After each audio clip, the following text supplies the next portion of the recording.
Continuing on with the computer-based pedalboard build, which is currently on a 32 by 16 pedal train.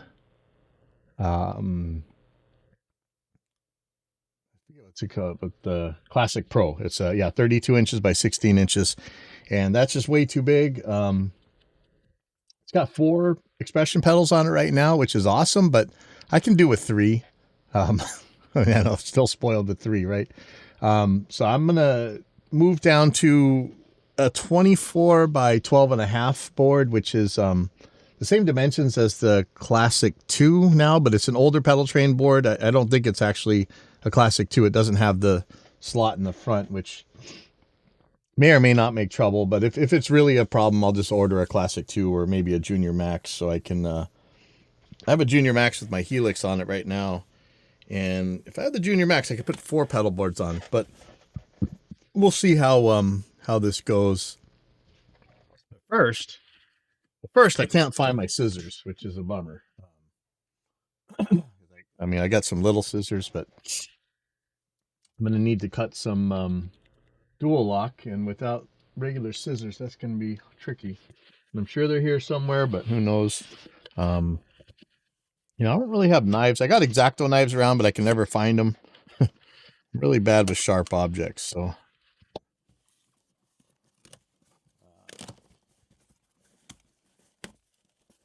First I want to check out. So, my main pedal board, I use the Shure GLX-D 16 Plus, which I like. I don't like paying for the batteries for it. But so far my battery's done okay. I ordered 2 batteries when I got it. One was a refurbished battery, but that one never seems to work. I never sent it back to Sweetwater, but what I like about the GLX D16 is it's small, and I don't have to carry regular AA batteries or anything. On my computer-based pedal board, I have a Line 6 Relay G50, which needs AA's, and I've sent it back to Line 6 so many times. I think 3 times. I've always had trouble with it, just the display dying. So XVive, which I didn't use before for a couple of reasons. I know the latency was extra high. Now they're saying there's only 1 millisecond higher latency on their P58 system than on the GLX D16 Plus. The other problem I had with XVives is the early days. I'm not sure if XVive had this problem. I think they did. You couldn't use them with active pickups. We'll see about this one. So this is one of the things I really like about this is allegedly. Well, let's take it apart and see. Okay, so there is an input jack here, which is nice. So if your wireless dies, you just plug into the input jack, you're ready to go. If you've been following this build, I had something kind of weird going with my input, but I'm not going to need that because the G50 doesn't have an input jack. This one does. So this has the output has a true bypass or buffer. Probably just going to leave this on buffer. We'll see. So here, this I like a lot because on my guitars, let me show you. For holding the Shure wireless transmitter, I'm using 3M dual lock, and it's just it's Velcro, not Velcro, but it's dual lock on the other side, and I just slap it on there, which is cool. But there's still a cable to worry about. There's, you know, it's kind of scary. These guys are so convenient, unless it flies out of your guitar. Like if it pops out, that's a problem. So I'm going to actually try that right now.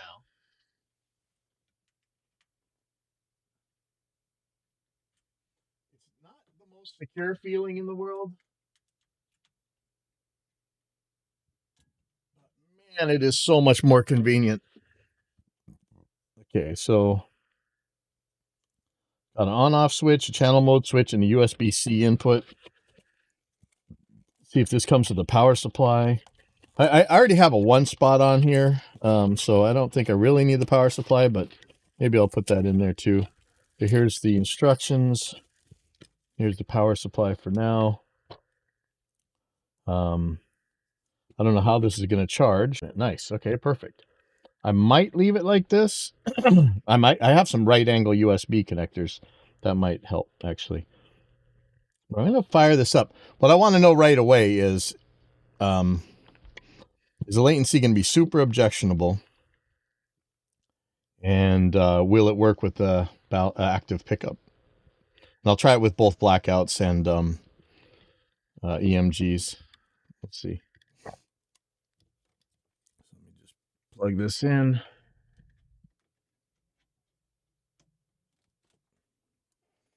Okay. I see a 1. Plug in this. I haven't read any manuals yet. I think you're supposed to put it in active mode. I'm not sure if that really matters, but there we go. What's going on here? So do I have to have mute, or can I leave the tuner on without the mute? So I think that's bypass. I don't know what this 1 means. Maybe that's the channel. Maybe we should read this. And this board's going to use XVive U45 or possibly XVive U45D, the new version of their 5.8 gigahertz pedal. Now, one thing the GLX D16 Plus definitely has better is that it can use both 2.4 gigahertz or 5.8 gigahertz. This is 5.8 only. I'm not really interested in 2.4 only. You guys think you probably know why. Let's look in the instructions here. So man, manuals are so bad. Okay, I am at halfway through the manual and I have yet to understand anything. Okay, here's a transmitter, active passive LED.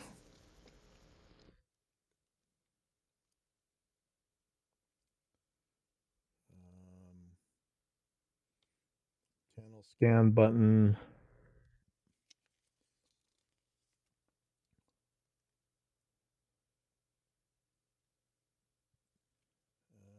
Whenever the green. Okay, so we got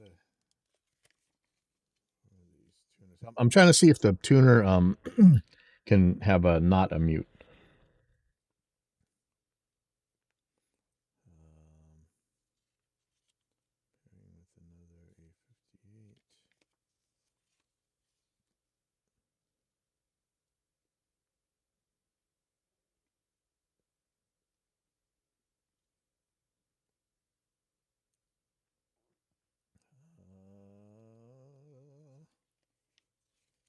Oh, yeah. So this says it has an open battery compartment door. So you could theoretically change out the battery. So that's the problem in a lot of these like integrated units.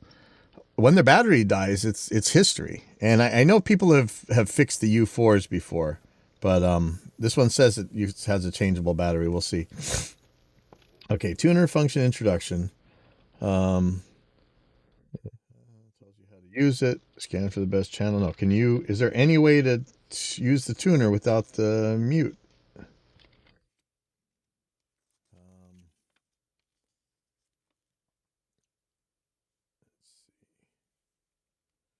Don't see if there's a way to actually use to turn off the mute on the tuner. There's not really any switches or anything on here, so there's probably no way. Okay, so let's figure out how to. Okay, press and hold the channel button on the receiver for 3 seconds to enter channel scan mode.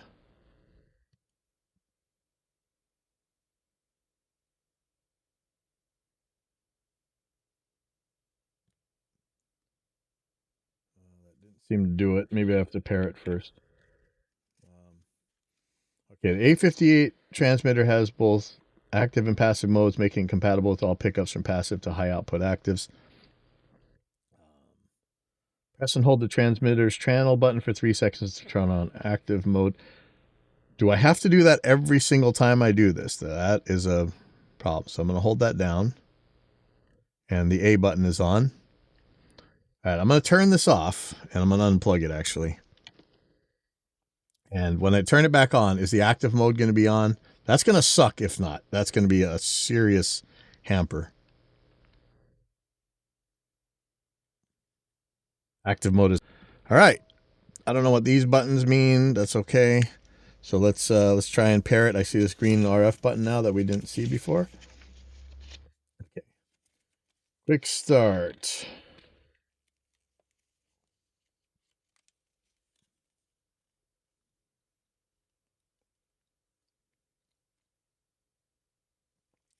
Yeah, my computer-based pedal board, I have it so when I pull my volume pedal back, it mutes the, well, obviously the volume pedal's back, so the output's going to be muted, and the tuner shows. So I don't really need tuner mute. I would like to not have tuner mute.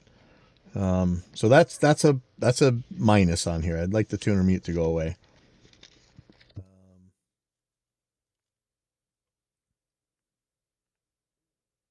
Okay. Plug the transmitter. Pair the transmitter, making sure they're set to the same wireless channel. Let's go sing the same thing a couple times.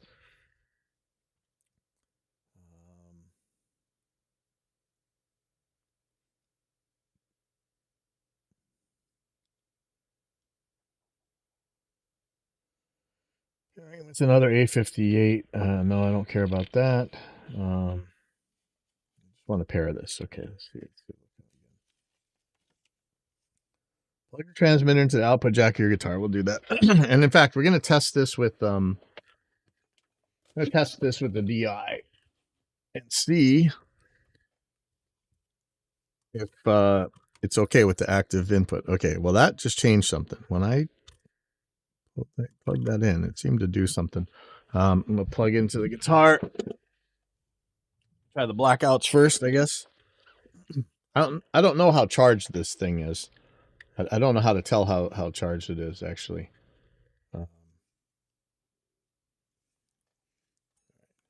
So you know, some people do complain that this is kind of a it's easy to break these things, just like kind of a plastic thing sticking out of your guitar. We'll see. I mean, 6 of one, half a dozen of the other with a cable, and it's coming all the way out onto the strap and everything. I think this is actually more convenient for me, but we'll see. I may end up just breaking it. Okay. So plug the transmitter into the output jack of your guitar bass instrument using a 1/4-inch instrument cable. Blah, blah, blah. Pair the transmitter and receiver, making sure they're set to the same wireless channel. So let's try that channel scan again. Yeah, I can't get it to channel scan. Let me try it with the tuner off.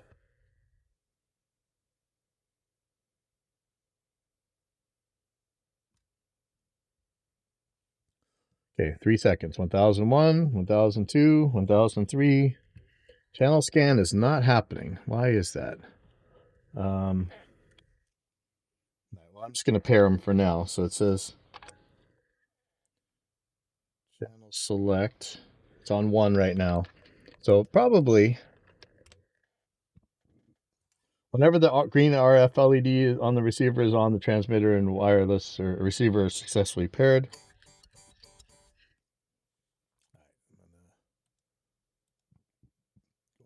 Here.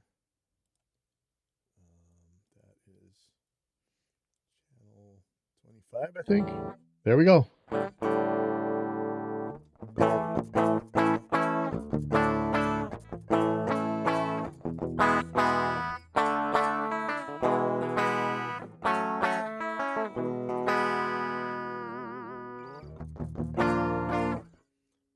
Seems pretty good. Let me I'm gonna turn off the active mode. Let's see how much worse that is.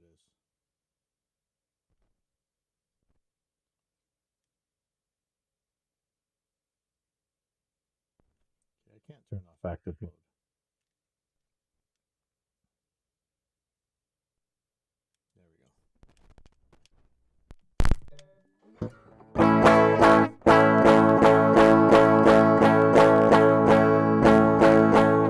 I'm hearing a little bit of crunchies. Let's try that again. Put active mode back on.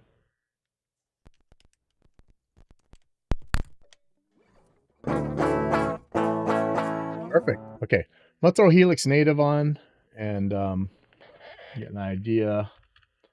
how this latency feels. You know, I'm going through an audio interface. I'm at 256, so I'm I can't remember, like 10 seconds, 8 seconds right now, plus this. So I'm around 13 milliseconds probably, just on the latency chain that we got right here.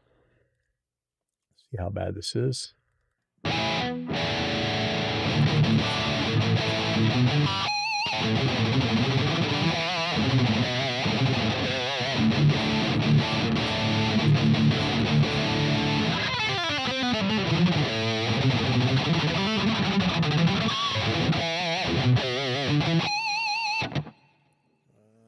Shoot, 1 second.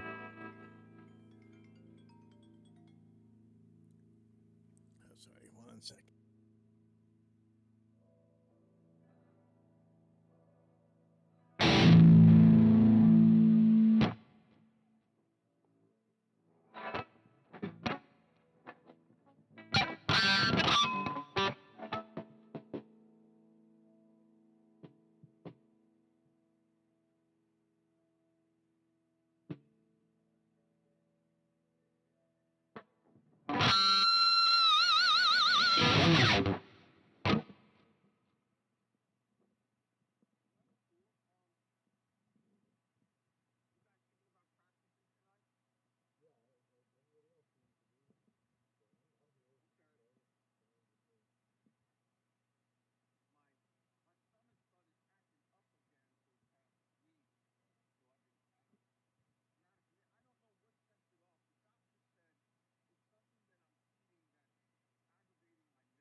Okay, so what I figured out is just like the transmitter, what they don't tell you in the manual is that you can only do some of these operations right when you turn the stuff on. Well, I'd love to have this tuner not muted.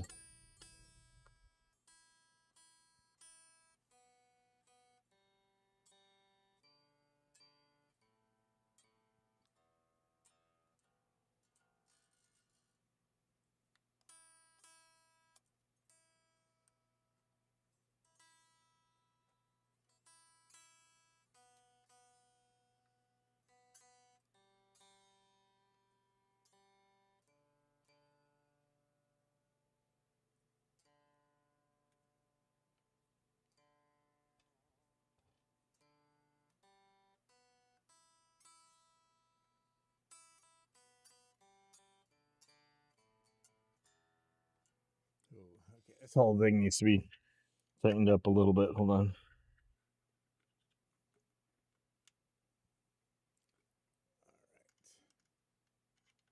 One of the things I like about that scalar SureClaw, I can deal with that stuff pretty quick. Still low.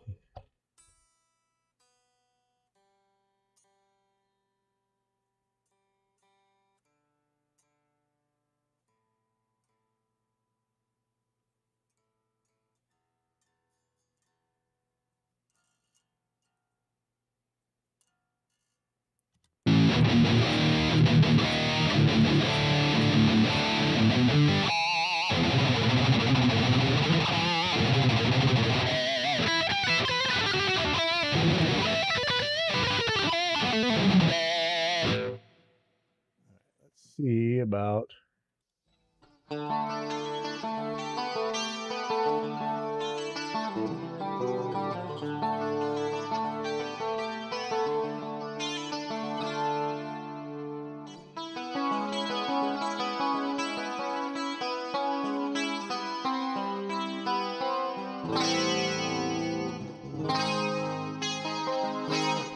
right.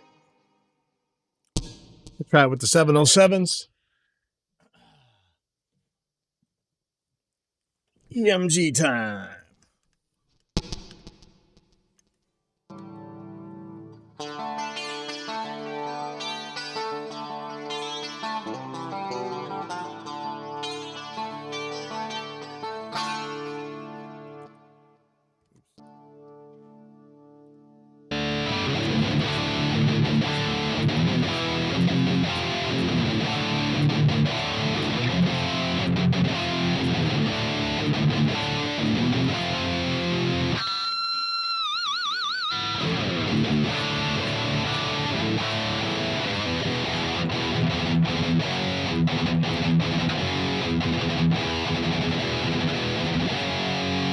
I feel like I'm missing a little bit of gain.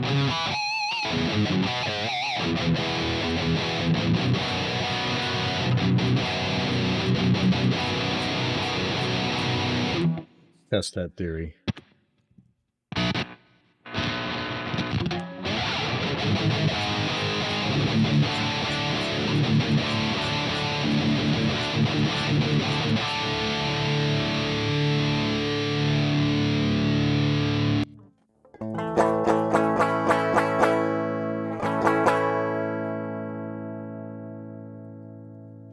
Turn this on Reaper so we can see it. Oops.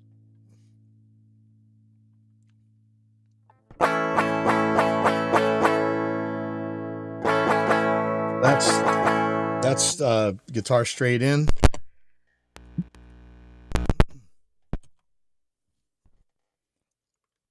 Notice no distortion.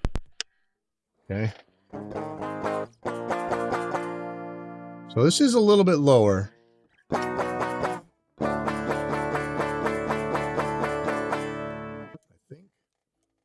Let's see. Let's just look for a peak here. Okay, so -9.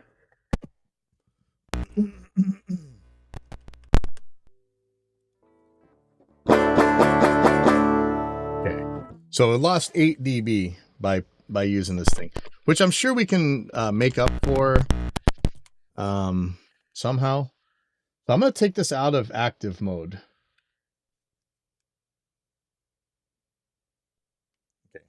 Here's passive mode, and let's see what we're getting for level. But I think this is going to distort.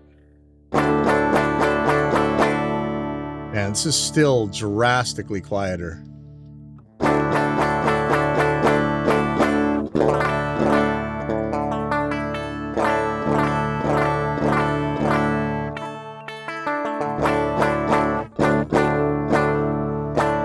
I think I hear it distorting a little bit. It's not anything horrible.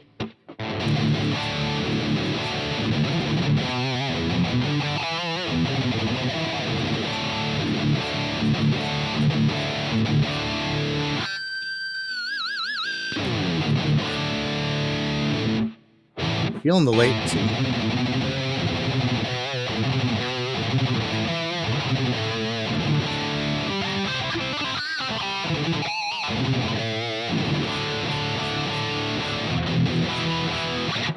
With the Shure system, I don't have any level loss. That's actually, I should really double check that with this. I'm not 1000% sure. I'm not sure why we'd lose so much. I wonder, does the buffered? I don't know if that makes any difference when it's not bypassed.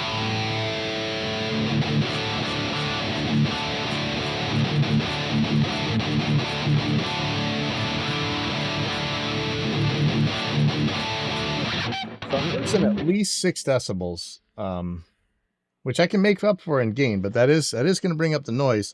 And the other thing is with the active off, I think with the blackouts, it was causing distortion.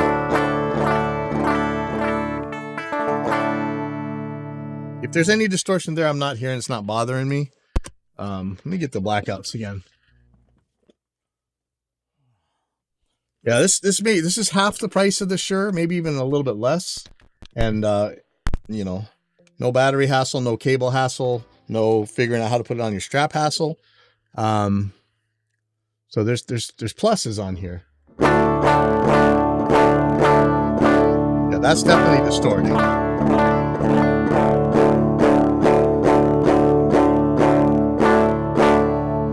So it's overloading the input on here. So I'm going to put this back in active mode. Yeah, I'm not the Shure. I don't have any trouble with the gain. That's one of the reasons I bought the Shure systems, because the Line 6 system distorts no matter what. Hold on.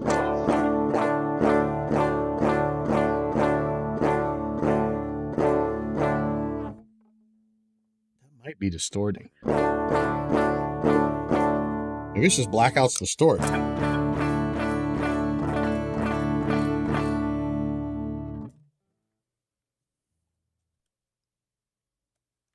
Take it out of active mode.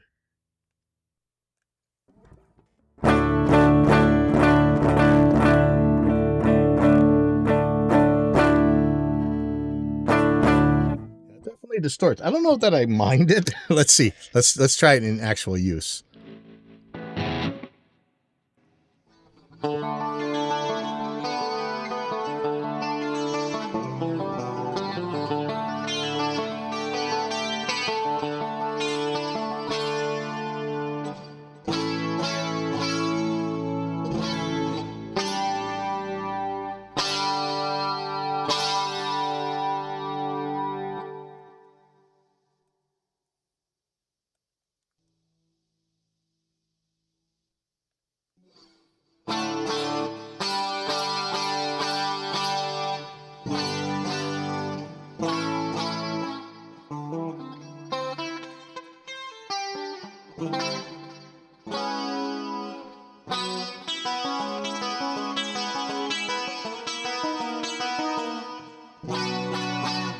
Yeah, one thing I want to try real quick. I'm going to plug in and bypass this sucker.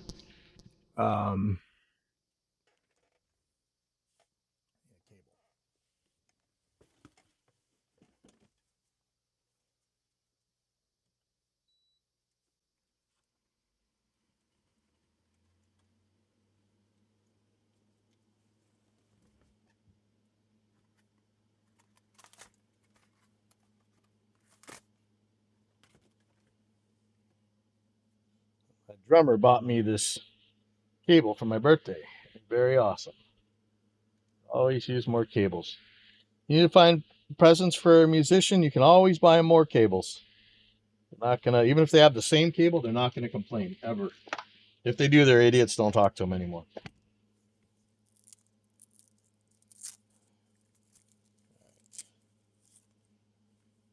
So we're getting a max of minus 7.1 with the, ooh, okay, so that turns it off.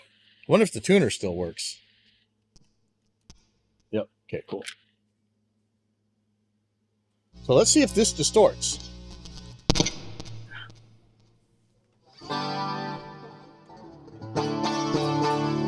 Oh, it's perfectly clean, but does it drop the level? Oh, see, this thing is dropping a ton of level. That's a problem. Turn on the buffered, see if it's on right now. It's on true bypass right now. I'm gonna turn it on buffer.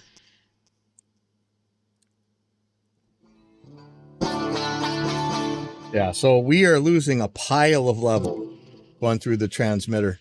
Now, battery could be dead. I don't know how you can tell. That's a possibility. I can tell you, unlike the Shure GLX-D 16 Plus, this is not a replacement, as far as I can tell, for a cable. You can't just use your exact same settings. You're gonna have to boost the gain by quite a lot, actually. With it in active mode, I think I'm like 9 decibels or something. Hold on, let's see. That's not cool. Let's look at this again.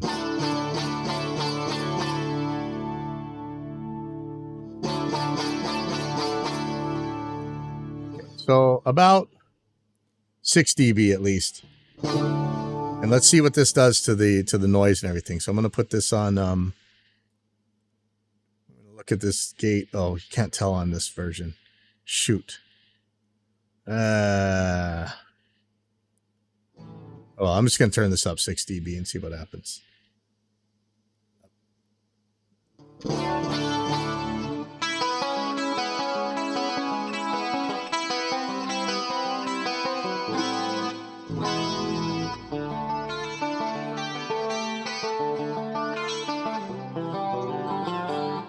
Okay, I do feel the latency, but I do feel the latency when I'm plugging into the Shure as well when I'm going through the computer. So not sure that matters. Let's just look at the rhythm again.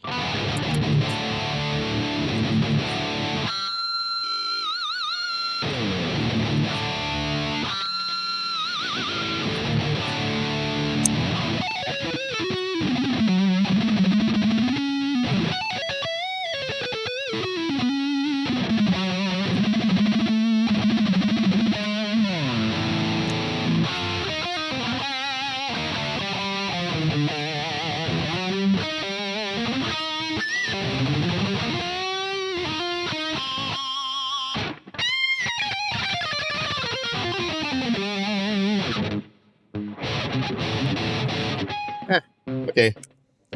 We'll give it a try. Got it from Amazon, so if I don't like it, I guess I can send it back. But so far, not too bad. I'm going to charge this thing while we're doing the rest of this. Okay, so here we go. These guitars out of the way. Like I say, one of the great things about this is you don't have to figure out how to put it on your strap. Just plug it into your guitar and go. That's awesome. I don't like the level. The level drop is lame. The mute being undefeatable, as far as I know, is lame. Otherwise, pretty cool. We're gonna try it. All right, so let me get this out of the way. It's charging. I don't know how to tell how much charge it is. Maybe when it's not charged, it's not transmitting. Yeah, it kind of sucks that it drops so much level. All right. This junk over here right now. Get back to the overhead projector, and there we go again. The okay, hold on, let me fix this. should ask the AI how to fix this for real. Turn off the autofocus.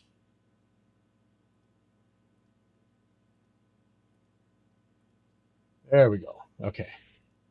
Okay. I wish I knew where my battery, my scissors were, but I live dangerously with the little scissors. So, get the pedal board out.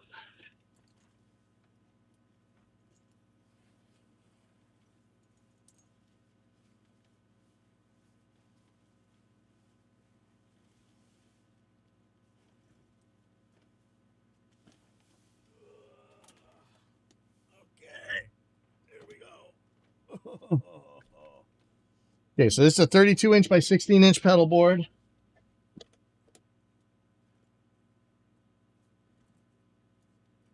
And I am going to be putting everything on this 12.5-inch by 24-inch pedal board. All right, so one of the things you're going to get rid of is the Shure PSM 300. That's a really good in-ear monitor system, but again, you're carrying AA batteries around. I don't want to do that. They do make a Shure rechargeable for it, but it's a bajillion dollars and Amazon won't deliver it here, so kind of moot. All right, so here's the monitor. I'm just going to start taking this board apart. And I'm using like a cheapo $20 Amazon analog to digital converter for the guitar input into the RME interface. I have several of these RME interfaces, and I'm like, why am I using this slow focus rate?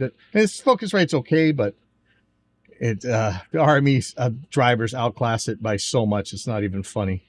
So I think I'm going to put the converters on the underside of the pedal board if I can. I want them out of the way. I'm going to put some of these volume knobs on the front. You know, come to think of it, one of the problems that I have with just using this $20 Amazon converter is I'm overloading the input. I suppose if I had a passive guitar, this wouldn't work very well. So I put this volume knob in there to turn down the input, but I'm not going to need that, I don't think, because we're losing so much level off of that thing anyway. So, all right, I'm going to take these off.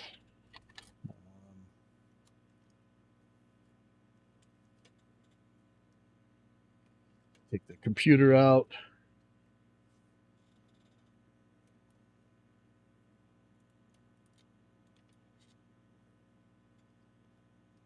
That's the computer's power supply.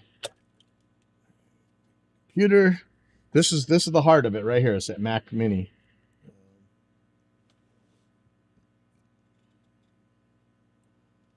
Really like this Pain Audio MIDI Captain pedal board. It's cool. MIDI pedal controller. Okay, I need to number these so I don't mess this up.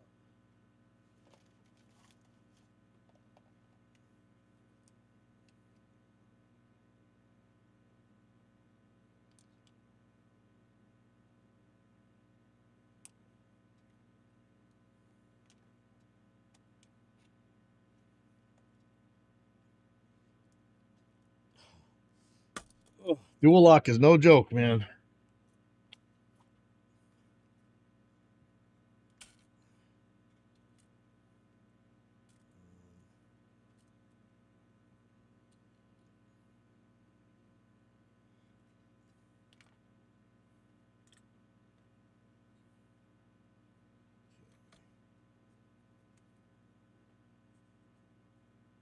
Mark these on the bottom.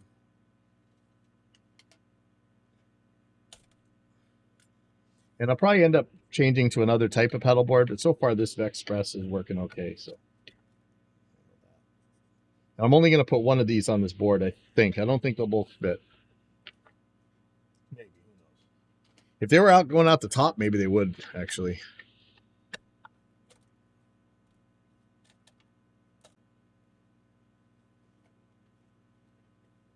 This Do-Re MIDI is a converter from the expression pedal to MIDI. I want to keep these together because I made these cables special. I might need to use other ones, so I might need to make them longer. Cable. Ooh, that's weird. I wonder why that disconnected like that. That's scary. Take the converter off. Oh man. Oh god, dual lock is tough.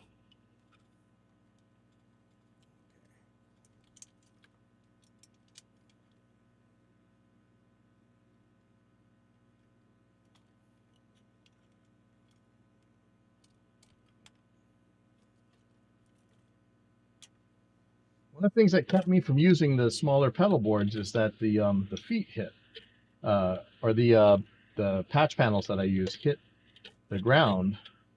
I can't have that. But Bestronics sent me something.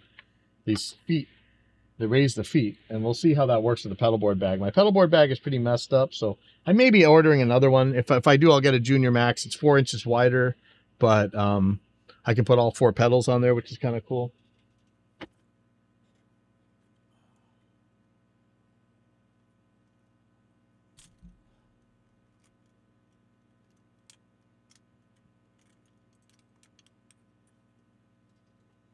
I have several knobs for the outputs. I want to have one for headphones, one for FR out, maybe one for mains out. So shouldn't need that, but you never know.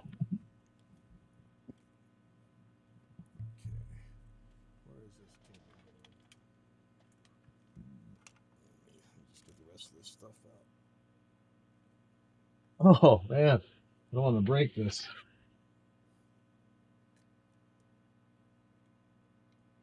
Oh man, unreal. Yeah. Dual lock is awesome. This is why we use it, but yeah. There we go.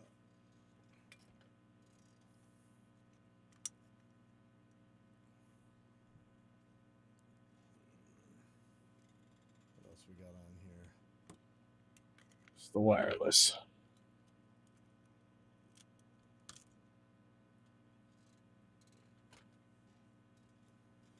Okay, start snipping. And I'm gonna have to take this power supply off eventually.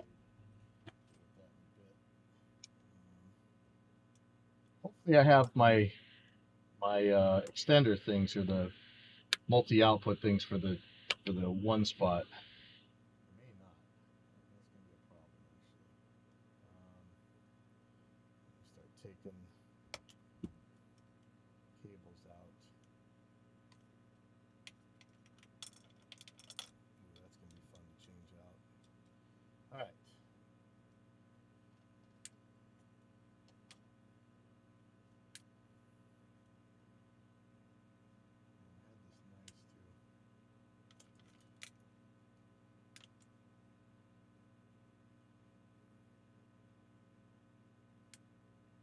I'm using a phantom blocker on my FR send.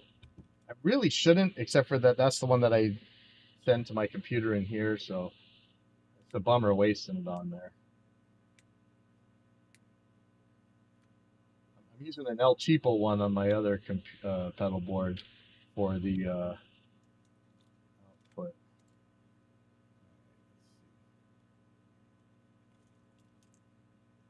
So I have my phantom blocker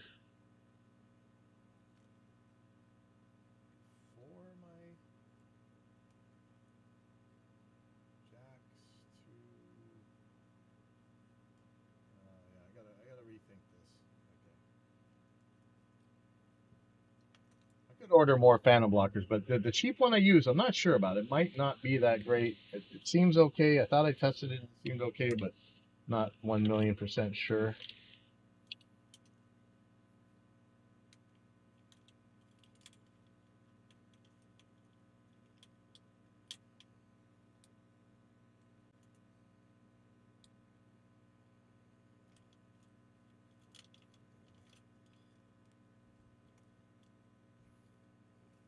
got a lot of clipping to do. I don't want to break a wire.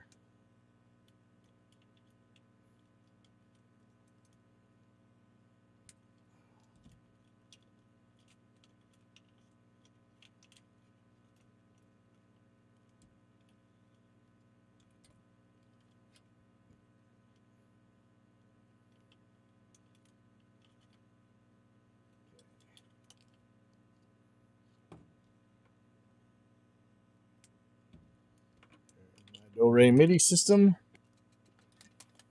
Now I have so many of these one spots. I should have extra of those multi-out things. I think they come with them when you buy them brand new, but I'm not sure. I may not. I gotta get out of here.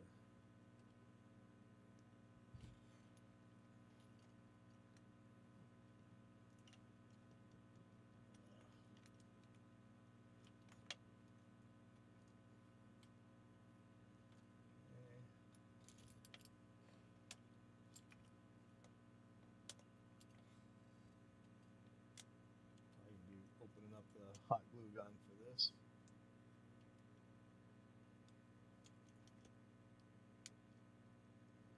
There's a lot of zip ties.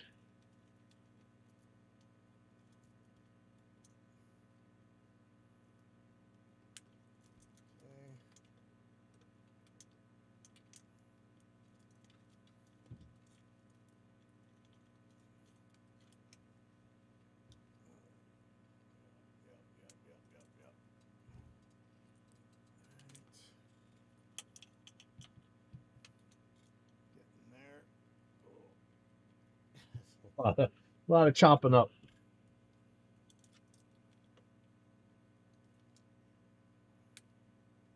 A lot of cables under here. I don't know. Let's see if I can't clean this up. But some of the stuff is so long and just doesn't need to be. There's a couple candidates for really shortening stuff, but I'm not really thrilled about doing that if I can help it.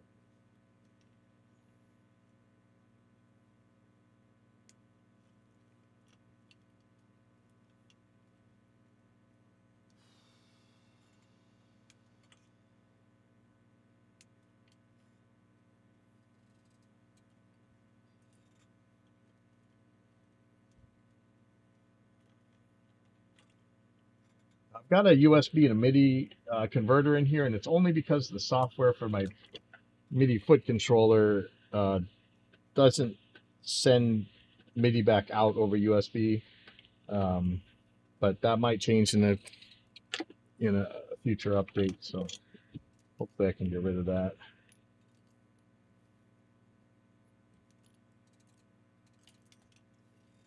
So I want to be able to control my FR level independently of my main out level. I mean, that's kind of the point. So I have to think about how I'm controlling for phantom power and everything. I guess I don't need a phantom power blocker on my FR if I'm real smart about it, and because I'm going to have a volume control for the mains, so I might be okay. All right, I'm a little scared on which USB cable I'm using for what, because I know some USB-Cs are different than others. But yeah, we'll burn that bridge when we get there. So this is starting to clean up.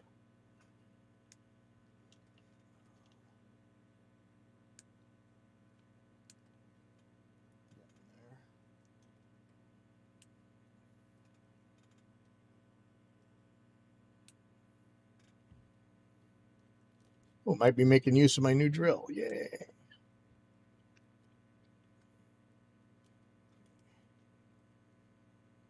A lot of stuff hot glued here that might be making some trouble later on. Yeah, it's actually making trouble now.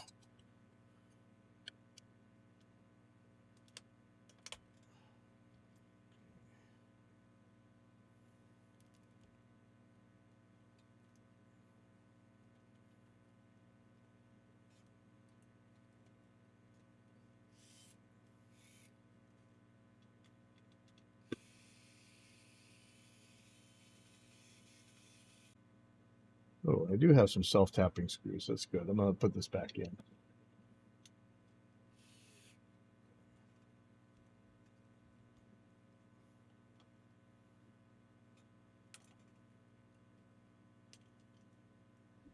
Hey, it's a PSM 300 power supply. Now, this is a really good in-ear monitor system, so I'm just trying to make things smaller is all.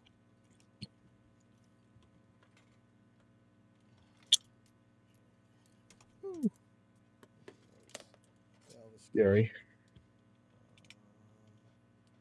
Getting there.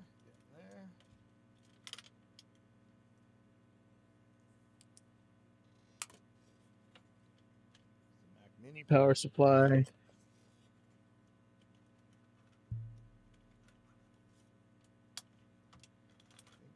everything for the converter. So crazy, I'm using $20 converters, man. Like, I was looking around for other converters. There's just nothing small like that. There used to be tons. I could have put them on the underside of the board.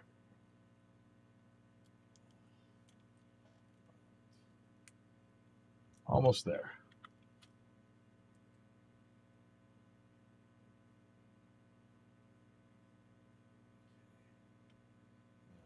Take the, yep.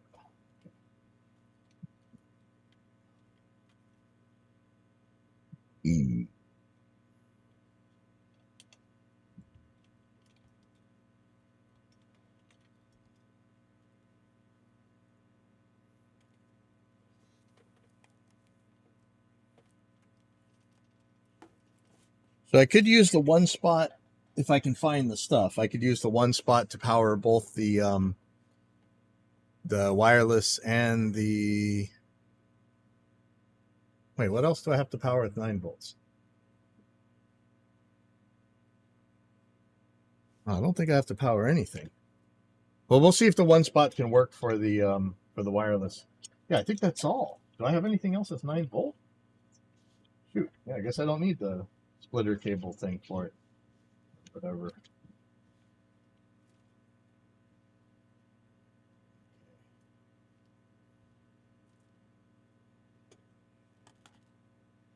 I think that's everything.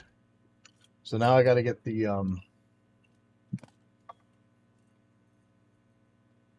thingamabobbers. Let me get my hot glue gun ready. Or am I even going to need it? I may not need it. Let's hope I don't need it. Rather not hot glue anything. Okay. So I got to get these screws out. There's at least 2 of them. There might be 3. So I might have to take all these jacks out. And some of them aren't going to be pleasant about it. Let's do that now. Some of these won't be going back in, I don't think, actually. May not need them.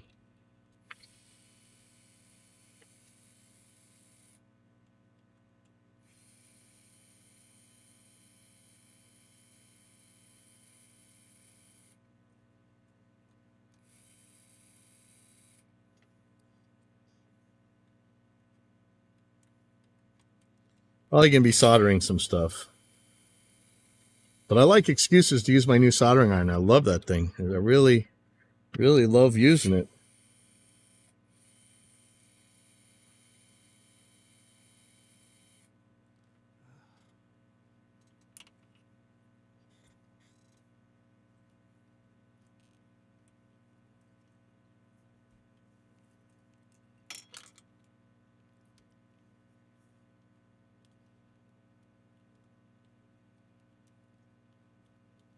I could desolder this, but I'm hoping I can get this jack out of here.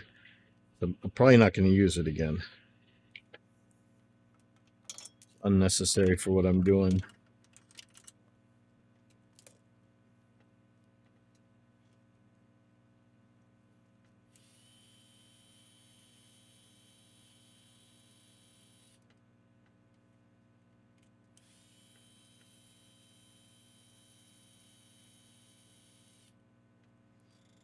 So, I need to get to these 3 screws, which you can't see, to these. Might be able to do it with that screw gun, but I just bought a corded drill finally. That should be a better deal. If I can get it in there.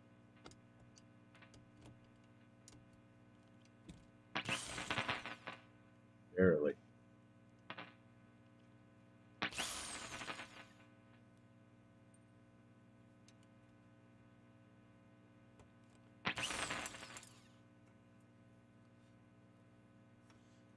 Okay, so the reason I had to put the bigger feet on that other one is because on this board it's fine, but on the smaller boards, this hits. And I'm thinking I probably only needed to either put it on the bottom or on the top. I don't need to put taller feet everywhere because I don't mind the taller feet. It's just that it's going to make it harder to put in the bag. That's the issue. Shut Reaper up.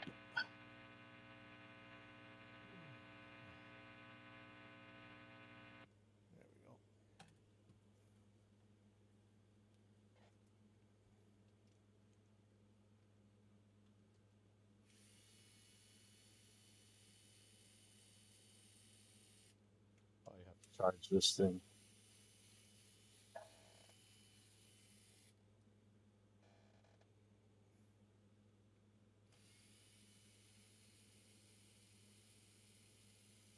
I gotta find some USB-C cables to charge this screwdriver thing.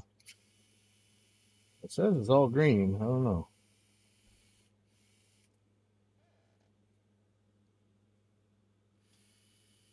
Let's see, this is so slow.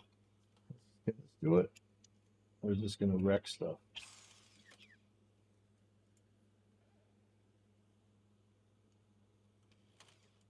It's got aluminum chunks. Oh, yeah, see, that's stripping. Yeah, don't do that. Okay.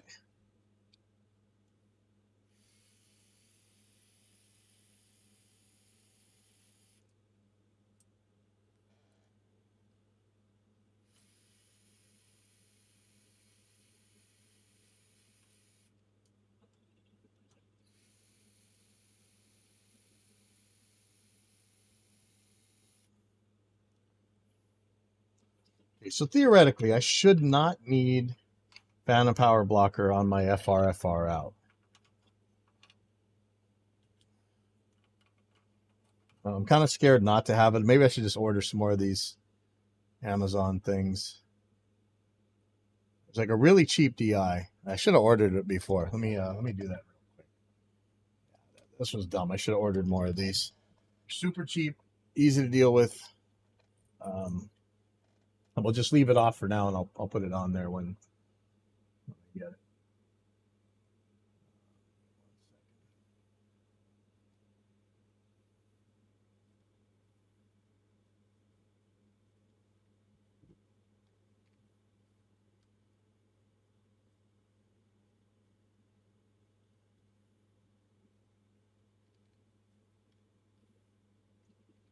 I gotta find the one I ordered.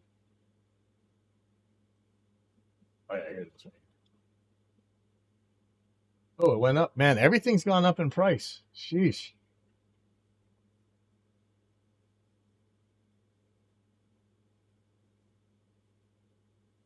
Is this the one I used?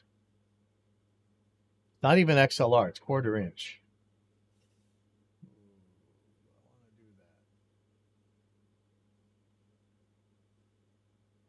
Man, I really want an XLR one. So this is half the price of the Triton Phantom blocker already. Let me see. Okay, Triton Audio. Yeah, it's only twice that price. I'm just gonna buy another one of those. Fescom. Let me see if there's a cheaper one.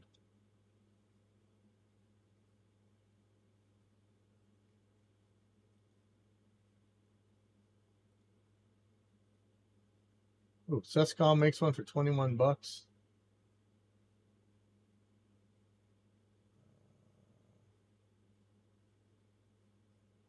No, $21 for shipping. Okay, yeah, I'm just gonna buy the good one.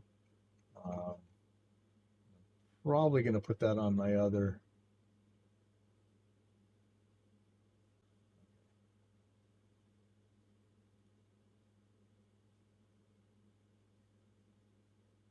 Thursday. Oh, it's gonna come this week. Okay, good. All right, goodbye. All right.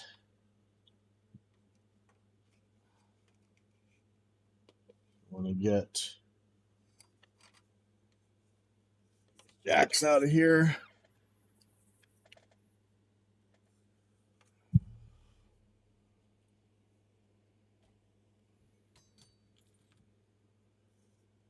This thing is so light without any stuff on it. I'm hoping I'm gonna make it a little bit lighter anyway. Right.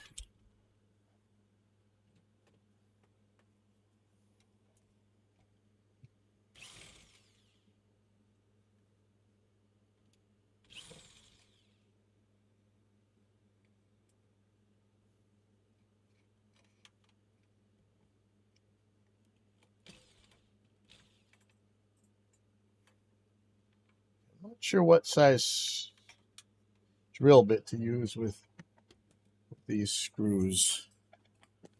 Let's see. Hoping to ride my bike today, so I may leave before this is anywhere near done, but we'll see. Okay, so much smaller. So now when I put these jacks on with these giant feet, I don't know if you can see, these feet are like, man, they're like at least 3/4 of an inch bigger. Oh man, this machining is horrible. Like it's gonna hit no matter what. Unless I push it out to the side, which I really don't want to do. Kind of want to grind down these welds. Oh, this sucks. I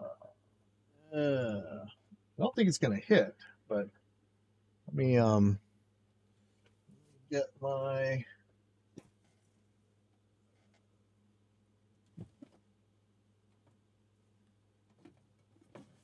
leveling beam.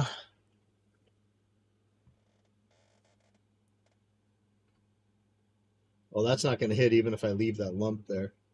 Okay, so that's nice. But I think if I did only do the one of the legs, it would probably still hit. All right. Maybe not. I don't know.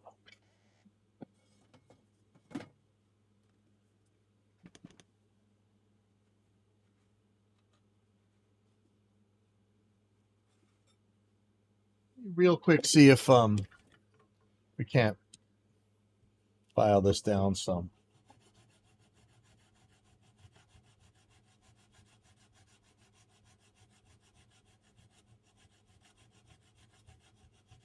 Oh, the other problem is, so this is the older version of the pedal train. There's not a slot here. The newer ones have a slot, so I can put the cables out the top. May not matter in this case, but that might be a problem. I might just order another one, just because the bag for this one is dead. And the bags cost almost as much as the whole pedal board.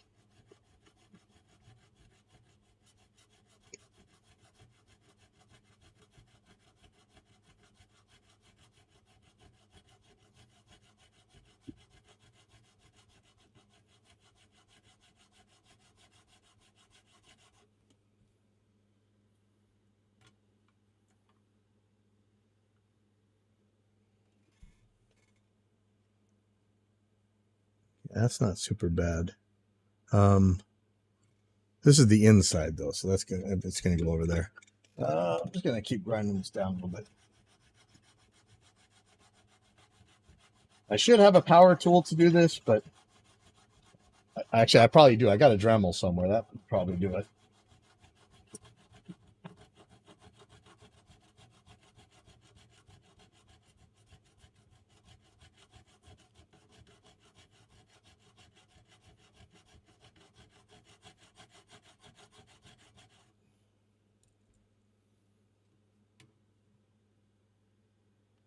That's acceptable.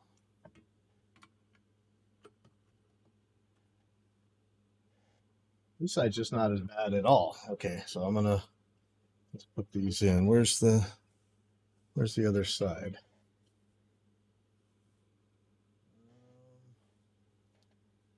What did I do with the other jack plate right here? Okay, so this is the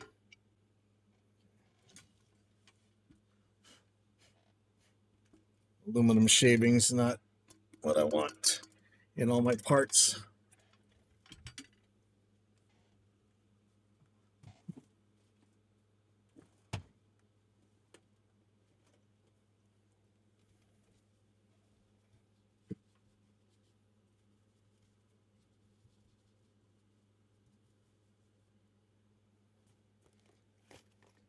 I'll flatten this out just because.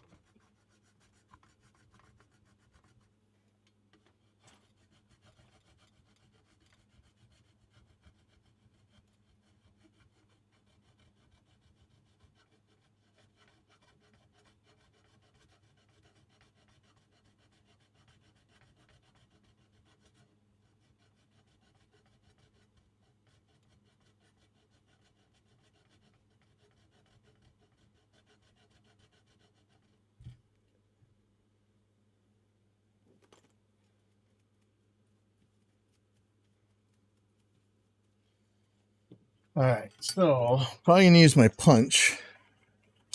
I just don't know what size hole to drill for this thing.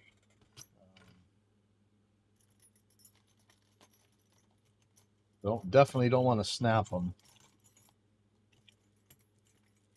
I don't want it too big either. I don't want to come loose.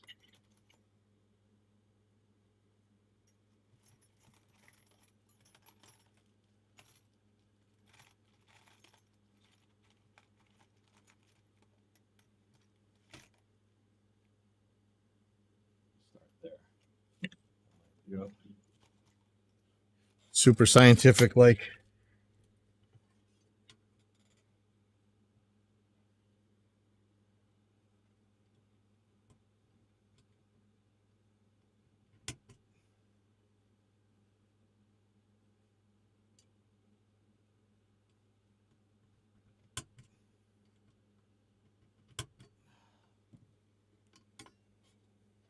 Cross your fingers.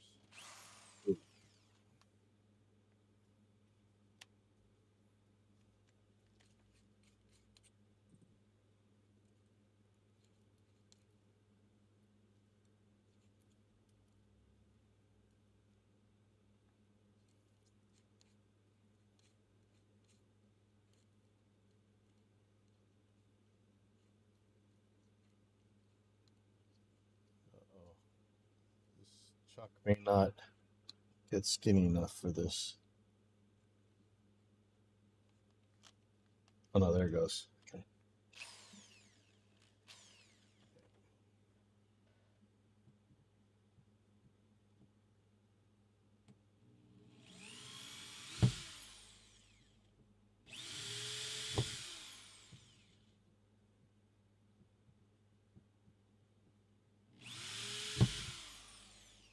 That punch worked.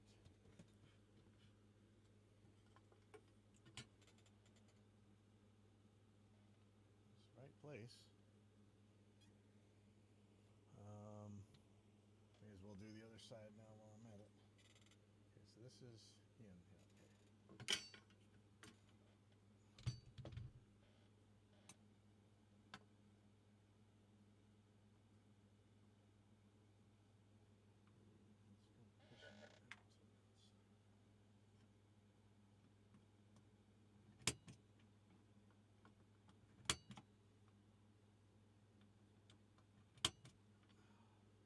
Oh, I gotta remember to take my blood pressure.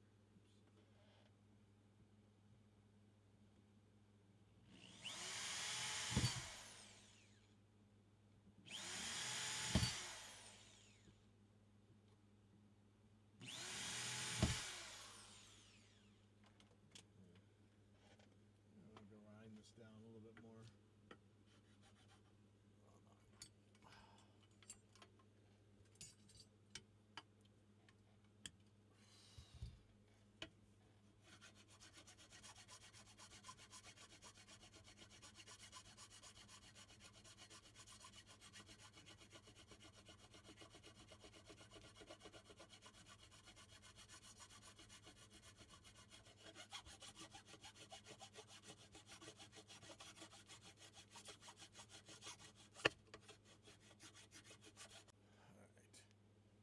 That will do.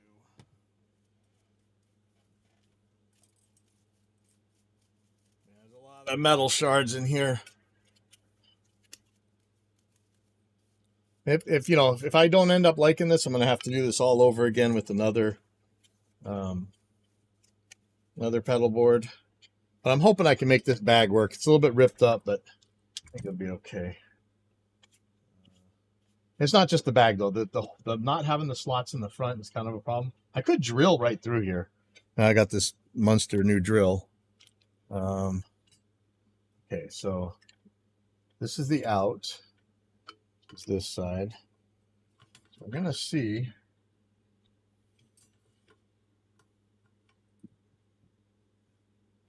First of all, we're gonna see if we can't get these self-tapping screws into here. And I know you're really not supposed to take these back out, but we're reusing them already. Should probably buy some more, but kind of want to thread these in and then take them back out.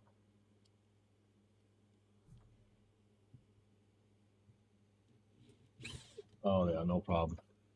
Nice.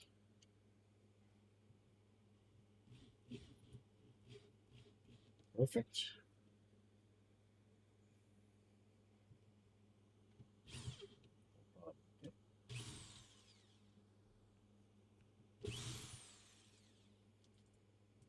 More aluminum shrapnel.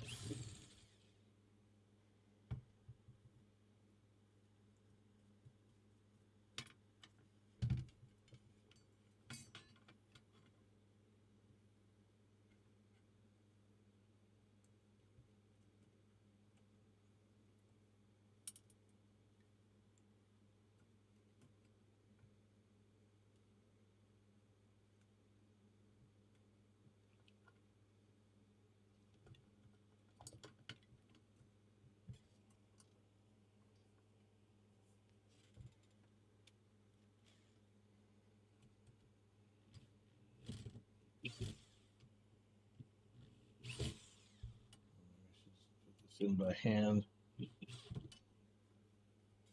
Yeah, it looks good. Good, great.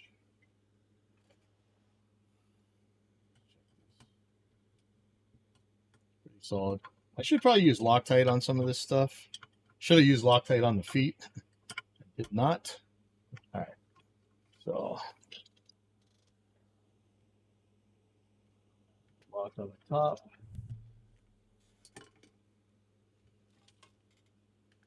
This one is going to have power out, so that can power an FR cabinet. I got some adapters, power con or whatever, decon, I don't know what that's called. This is going to be an output for song playing functions, because remember this one was supposed to do what the Helix can do, and then some actually. FR I'm going to put on upside down, and then I'm going to put that new isolator on. I should just order another isolator. Maybe I'll put the cheap isolator on this board. I don't know. Here's the PA out. So I'm going to make the PA out up and down like normal. Oh, shoot. You know what I need? One of these needs to be the headphone outs. PA, FR. And I need a headphone out. I could put it on the other side, or I could put the alternate output. I'm going to put the alternate output on the other side. This will be the headphone out. So the alternate outs are going to be for like track playback, click tracks for the band, that kind of thing. And I don't use it that often, but this side I need. The output for the power is handy, so I'm going to leave that on this side. I'm going to put the alternate out on the other side, which isn't ideal, but that's how we're going to do it. And I need to charge this, I think. It says it's charged, but I don't know. Screw these in.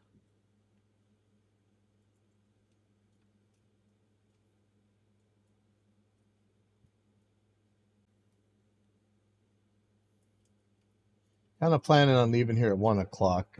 So if you guys can tell me when 1 o'clock's coming near, that would be cool.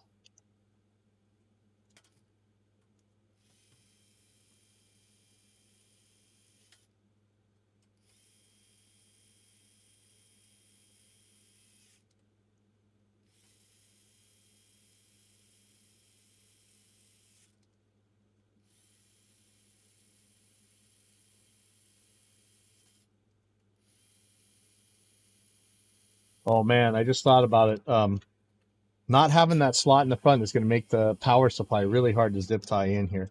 I'm really thinking about going with one of those professional power supplies. I used to have the Voodoo Labs one. I don't like that one. But one of those new Chalks ones or whatever, probably okay. So I'm going to be putting the power strip right here. And normally I'd zip tie that in there, but there's no slots here. So I'm not sure how I'm going to do that.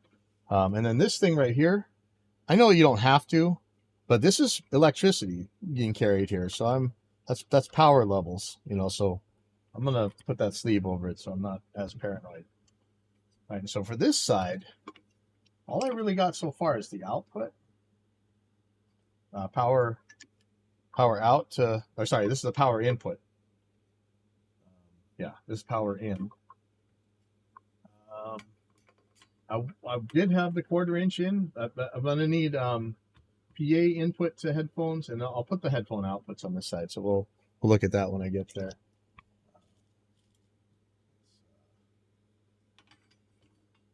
these guys in real quick.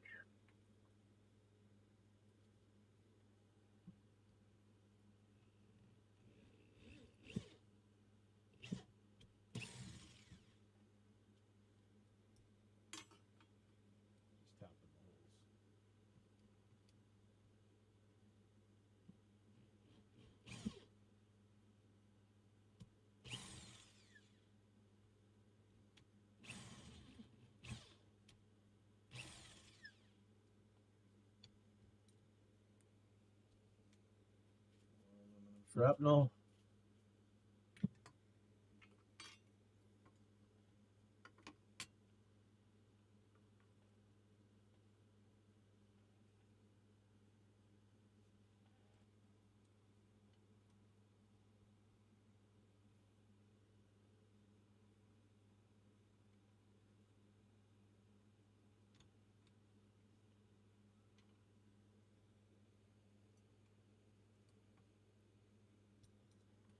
It's by hand. I'm a little bit less scared of it.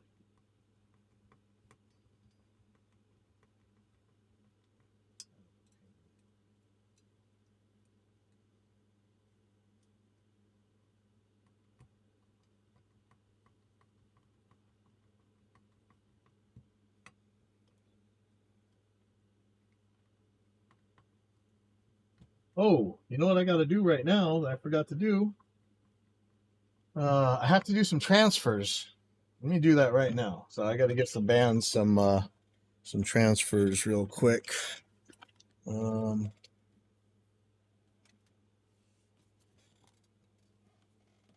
See if I can do that from here.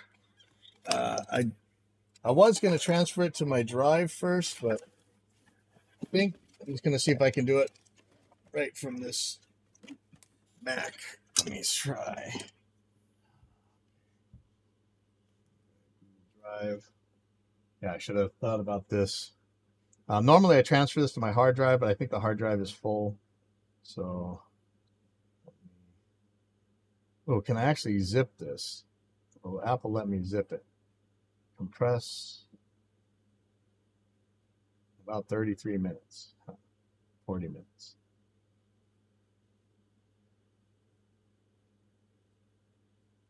I don't know any other way to share a folder on Google Drive except for by zipping it. I mean, I could add it to my Google Drive. Yeah, I'm just going to zip it here. Never mind. Okay.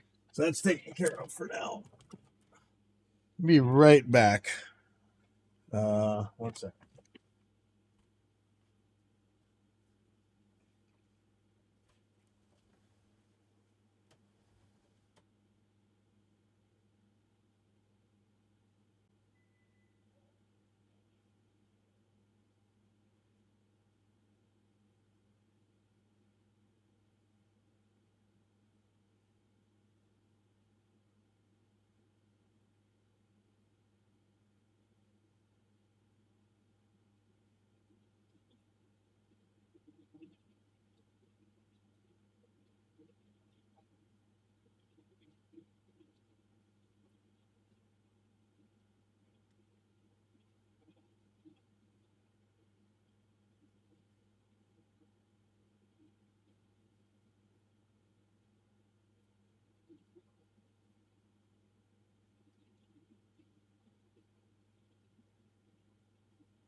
So thinking about this, yeah, let's see. Let me pull this back up real quick. So power input, headphone input. I'm going to have the outputs for, actually, I'll probably make two separate ones. One for tracks out.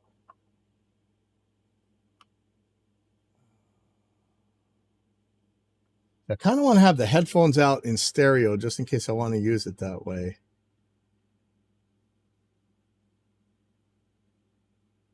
It should be a female 1/4-inch jack. Man, how should I do this?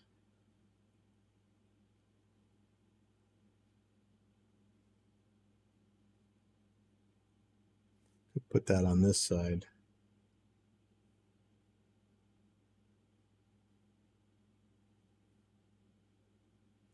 See, the RME Digiface USB has a headphone out, and that's actually what I was going to use to feed the FR in the main PA system. But that's going to be mono. And if I really do track playback, I kind of want it to be stereo, maybe. Nah, I'll do them all in mono.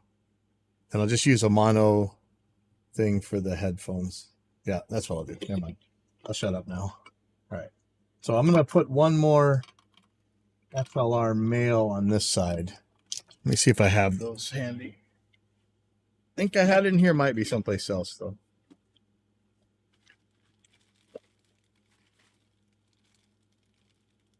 Oh, yeah, here it is right here. Now, do I have more jacks for that? That's the question.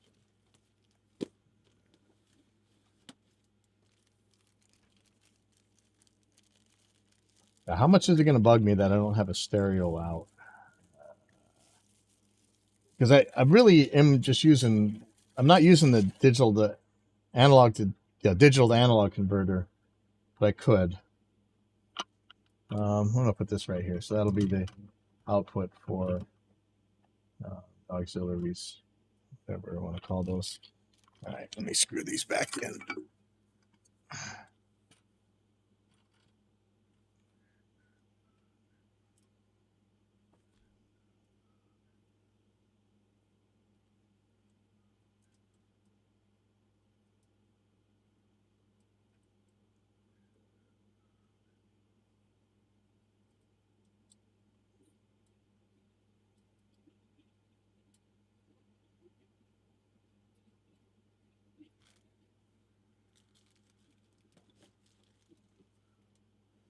These are glow-in-the-dark inlays. They're cheap. All my guitars have them. Oh, these look really skinny. I thought, do I have bigger ones too? How about the lumen lays? Those are really expensive. They didn't really end up working any better. I think this is them, actually. Is this? God, it looks so much smaller on the guitar. Hold on.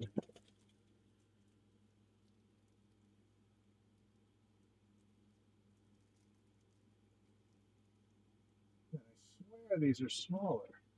Oh, well. See how easy I get distracted? Stop getting distracted.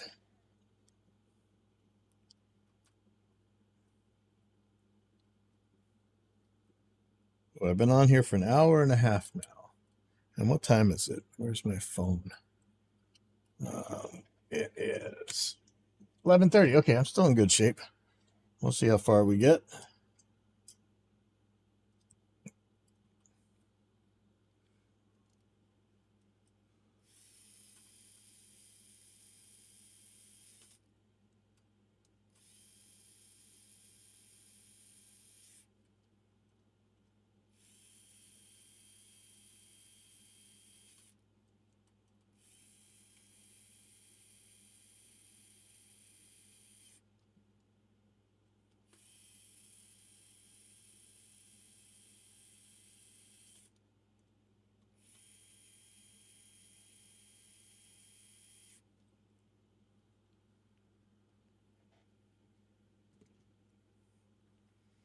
Okay, let me see how my transfer's going.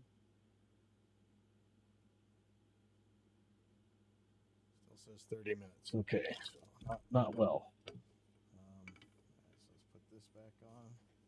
If I can use this tonight at practice, that'd be awesome. I'm not really counting on it, but I do have to equalize some levels and things. But man, this is so much smaller than the other setup. And we're going to see if it actually fits, though, because it may not. Okay, so here it's going to be a big problem.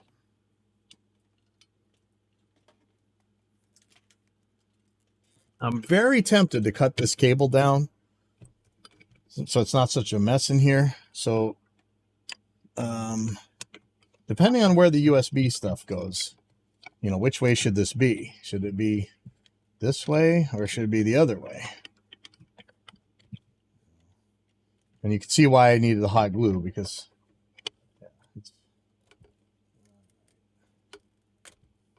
see if I can clean this up a little bit. Maybe I can get it close. Now these do have the screw things, but that's not really. I'm very tempted to actually just use dual lock to hold this in. The dual lock is strong as hell, man. It's amazing stuff. The hot glue just peels right off, you know, except for when you really want it to, then it won't come off at all. I used to hot glue the D subs for patch bays because yeah, it's just so sketchy. I do have a putty knife.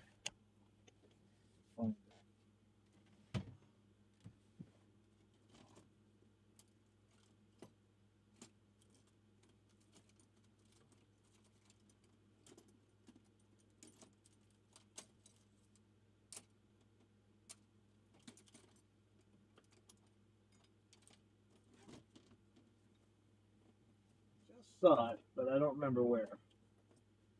It might be my guitar box. If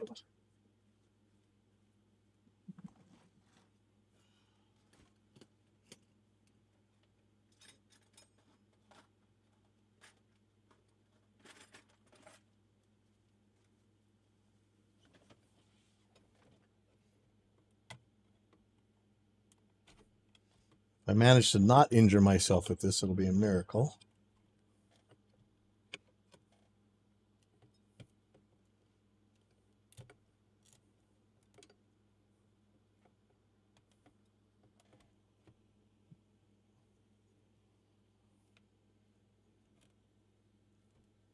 Yeah, just put that hammer back.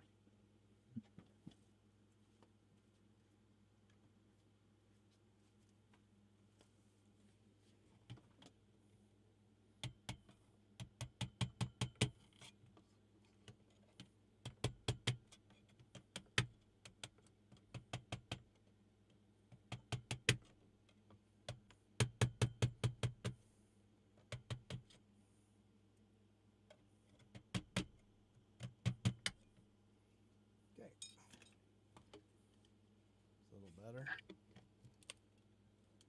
I didn't answer the question whether to put the USBs on this side. So I want space down here because I'm thinking I want to put my converters on the underside. Maybe not. Man, this is all a tight fit. Tight squeeze. Would be better if it's the other way.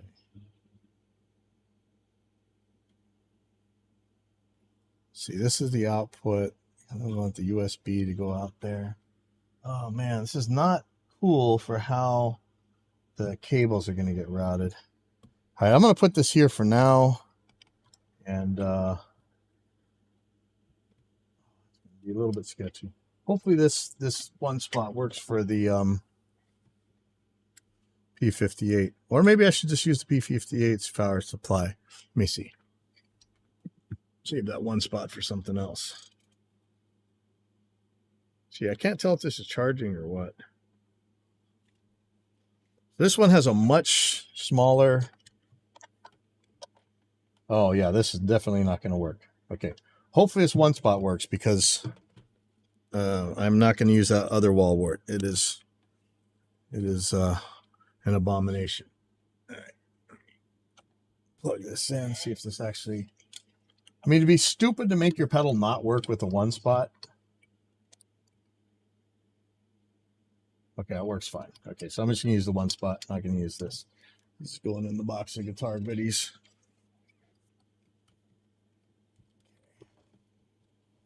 So that means I have to figure out a way to zip tie this in or hot glue it. Rather it's zip tied than hot glued, but I'm wondering, can I just use dual lock? How likely is that dual lock to hold up? A big bag of zip ties.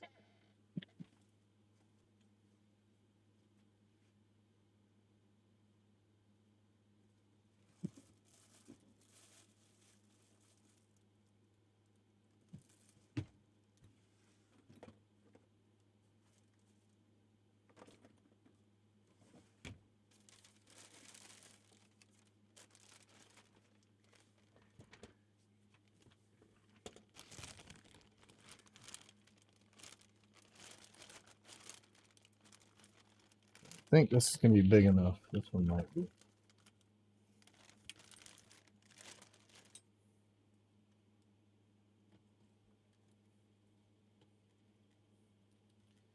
The other one had the slot in here. I could really pinch it down easy.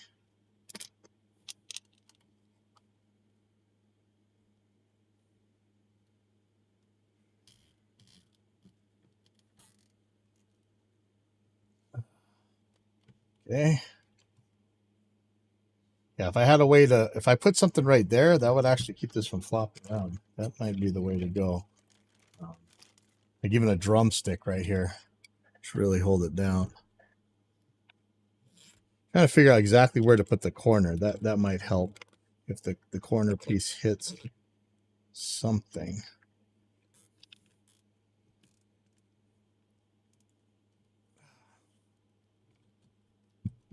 That's pretty solid. Put one more on here.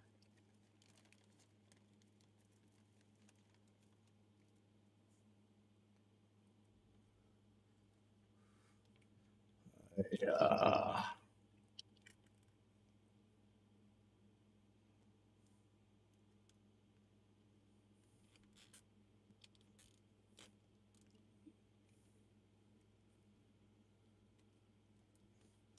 Yeah, see, that works.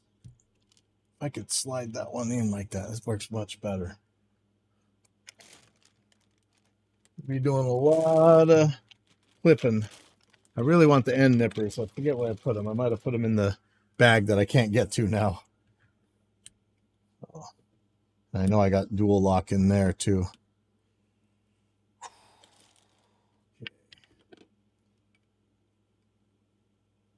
So this is the input. So this is going to come right here. That's going to power that P58. I may as well tie this up now. So thinking is I wanted to put the converter on the underside if I can, but I may not be able to. I'm going to let me just plug this stuff in for now.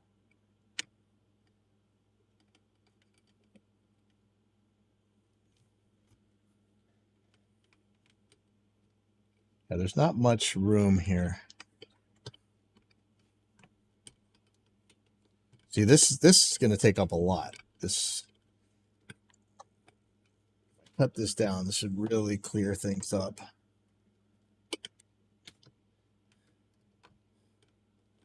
And I think without these feet, this thing would even hit.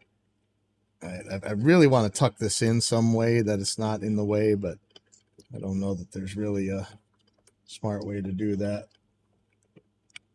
I don't want it to hit the ground.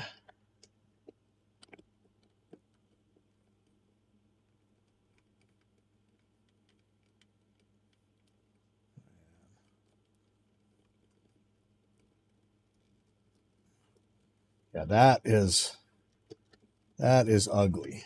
That is a problem. I'll tie this together for now, and we'll see. We might have to do some serious wiggling later.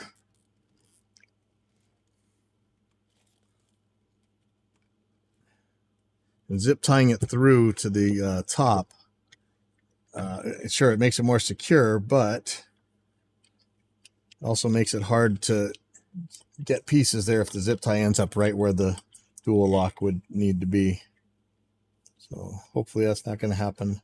I can always cut this if it's really a problem.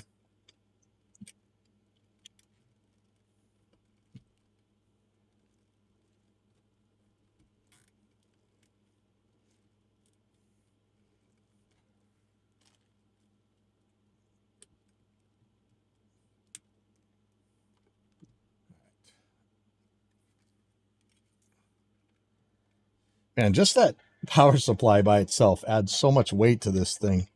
It's crazy. All right, so this guy's going to go like over here.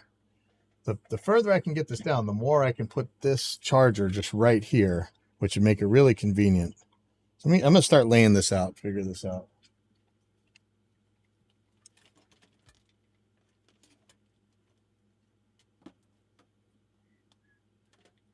All the important stuff. So the pedal board. Okay, so I'm going to need dual lock here.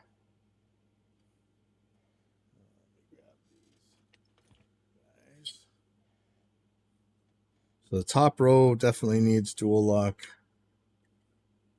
Let me get some dual lock. It's a brand new one.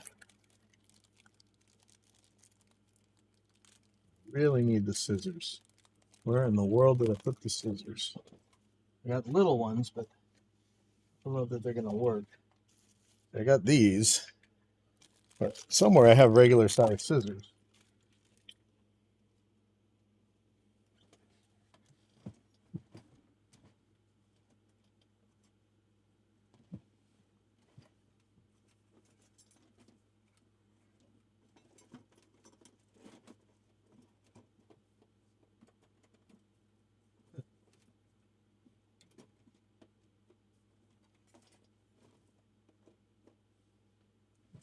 Here's some in-between size scissors. Maybe these will be okay.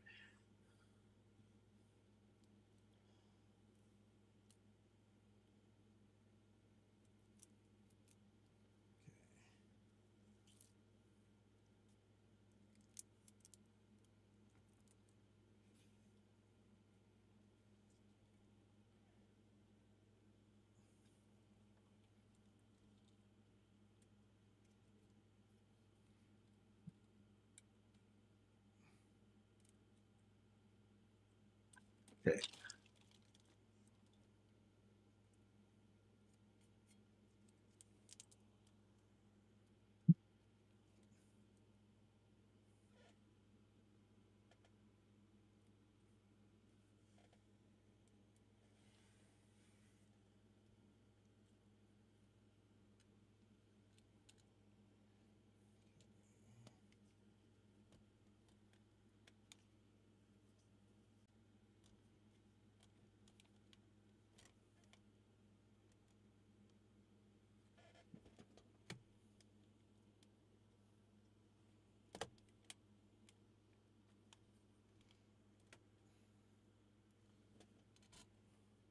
I'm just going to put this in for now because I want to see where the computer is going.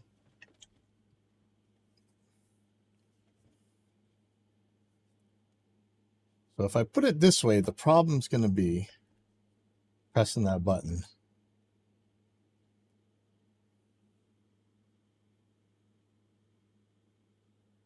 If I put it this way, the problem is going to be all the jacks that are going to be on this side. And where am I going to put the USB hub? If I put it this way, and it's hitting, that's no good. Oh, you know, the other thing is, I won't be able to make the MIDI in here, which I need. Man, if they would, oh yeah, see all the USB port. Oops, I didn't think about this part. Like I have to, oh, and I have to have the jacks clear. Wow, okay. This is a problem. So I can use 90-degree USB. That might work. I don't have a 90-degree MIDI. Maybe I can move this over a little bit. Let me see if I do have a 90-degree USB port. I think I do. I bought a bunch of them, but I don't know that I know where I put them. And I don't know if that's the right ones. What is this? This is micro USB. I don't need mini USB.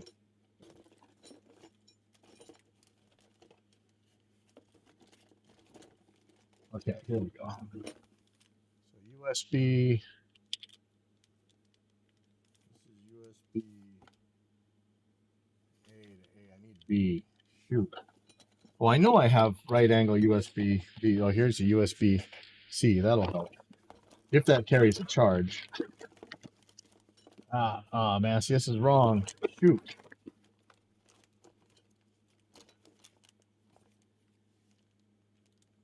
Yeah, those are all USB A.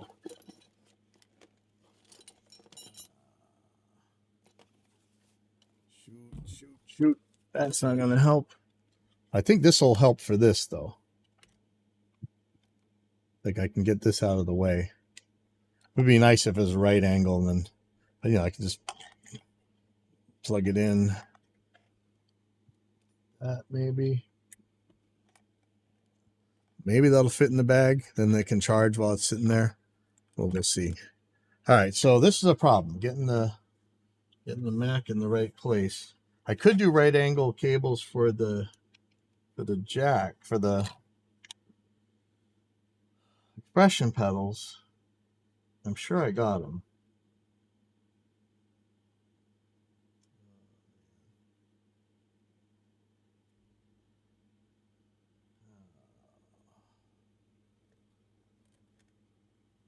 The choice would be to put this pedal board way further down here. I'm almost positive I have USB B angle jacks though. Hold on.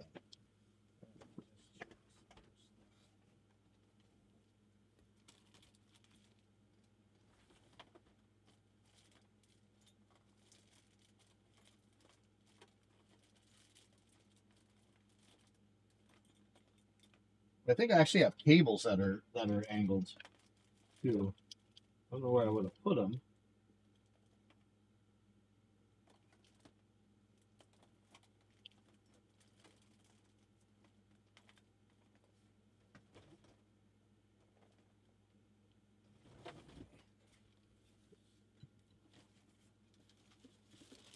I might have some in here. If I had right angle MIDI jacks, that would really help. But I'm trying to think of how the cables are made for those. That might do it as well.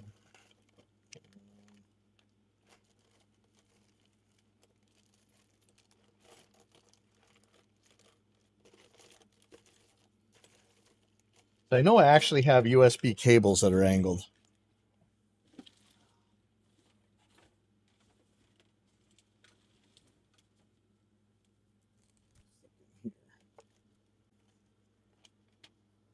Multiple Focusrite Scarlett interfaces. ADAT cables. Another touchscreen monitor. That's the first one I tried for that thing. USB extenders. May end up needing those.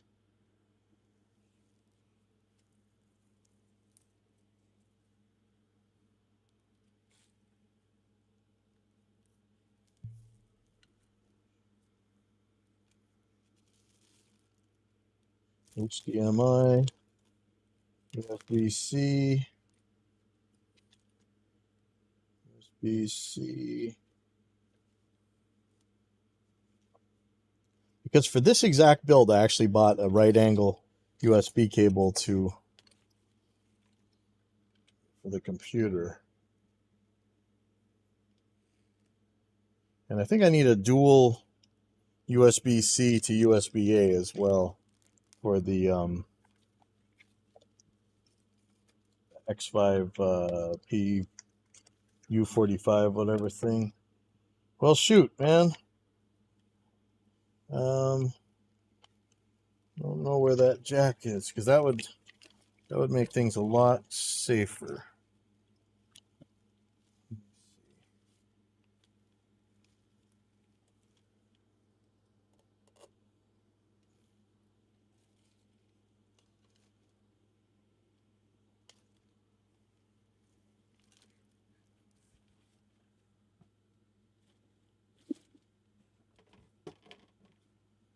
places it could be.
And I know I have these right angle USBs because I bought them just for this purpose.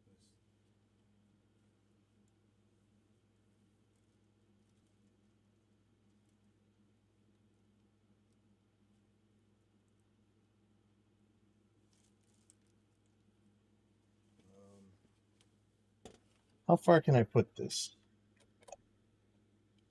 I put this all the way out here. Is that enough room for the USB? Maybe. That might actually just work, but I'd way rather have the right angle USB.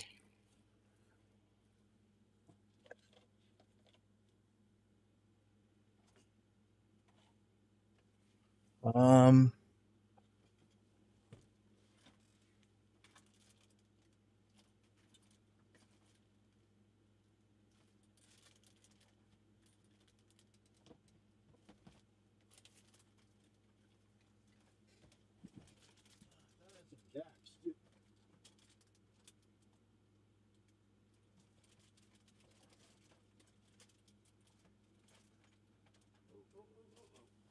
what do we got here? This thing's huge. And that helps, but man, that thing's big. Yeah, that doesn't really help. Okay.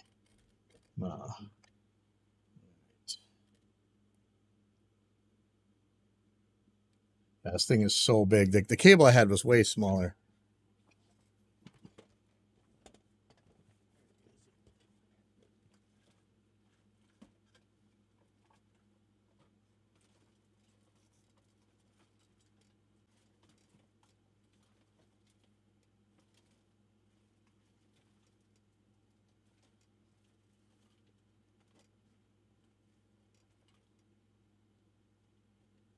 Oh. Yay! Here we go.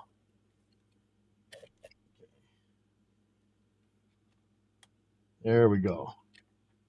All right, so that makes this part tolerable, but the MIDI in still can't reach. And then the power switch is down here, which isn't ideal.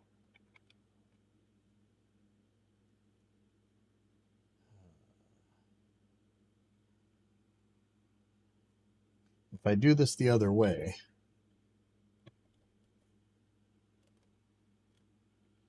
that's in the way of the MIDI in. Actually, this would have to be way out here. That's no good. It feels like this. That's really no good. This isn't that bad, but having the HDMI here, not that helpful. So here's the problem, is these jacks. Okay, let me lay out the expression pedals. See how far I can get away with. This one's way over here.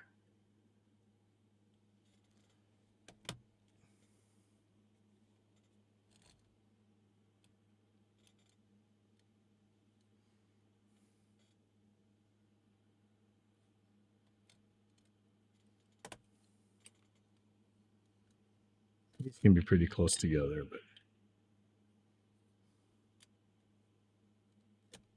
actually on my Helix, they're way closer than this. Ideally, if this is gonna be like this, I got to run these cables here. I need some space.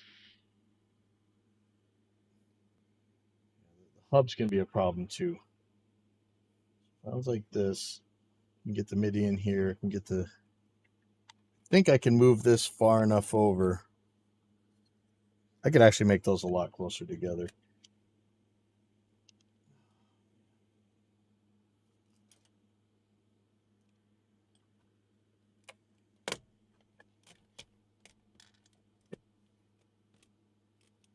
That's completely clear.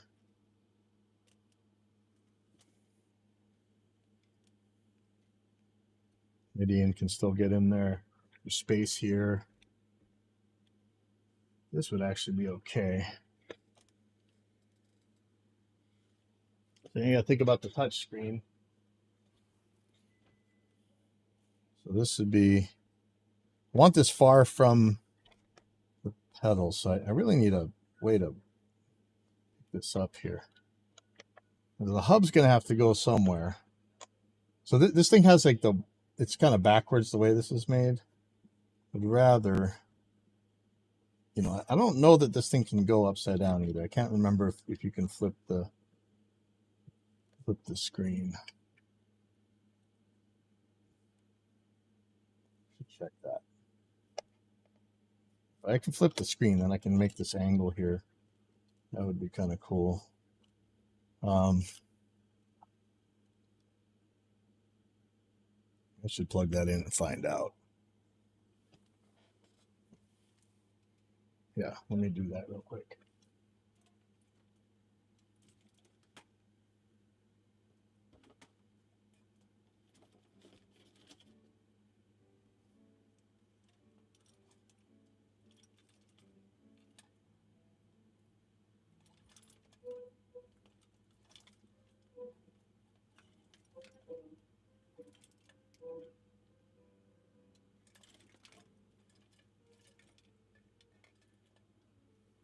Kind of a really specific USB cable that this thing used.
Okay, so we're gonna see if I can flip the screen over on this thing.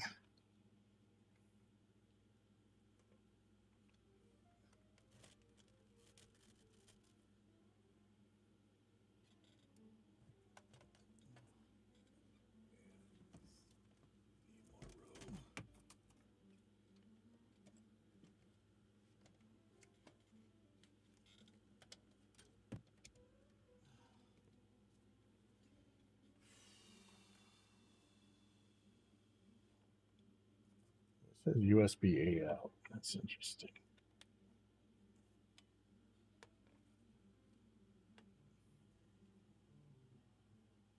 My eyeballs are so bad.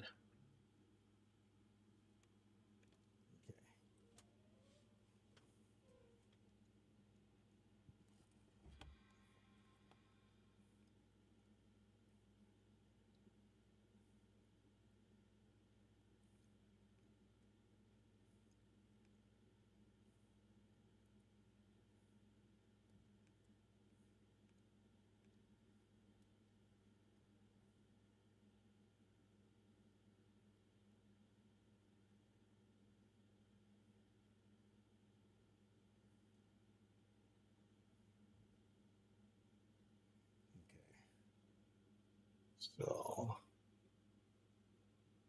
settings. Let's see.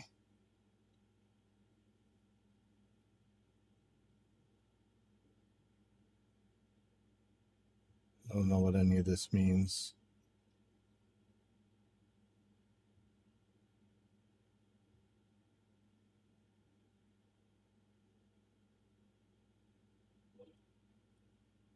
Yeah, I don't think I can flip this over. This thing was like $70. I mean, this is so cheap. Amazing.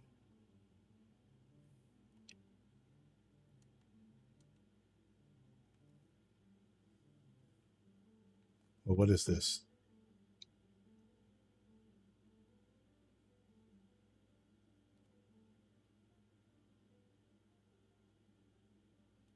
I don't know what I just did. It's not letting me pick that. It looks like that's what I want to mess with, though. I don't know what that does. What is that?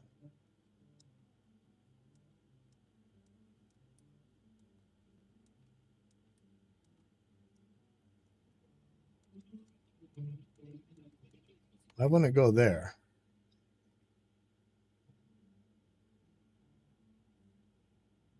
What does this mean?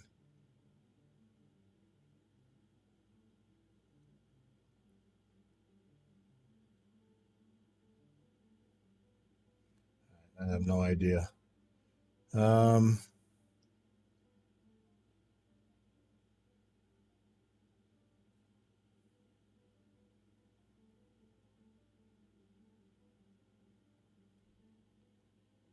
What that does.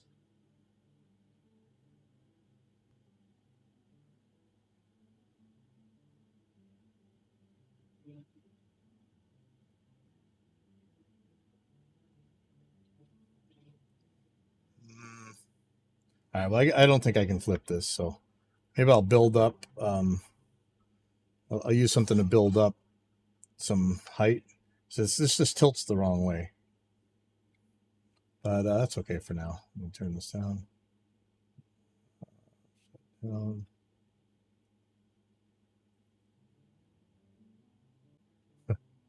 Yeah, see, this is kind of tricky to...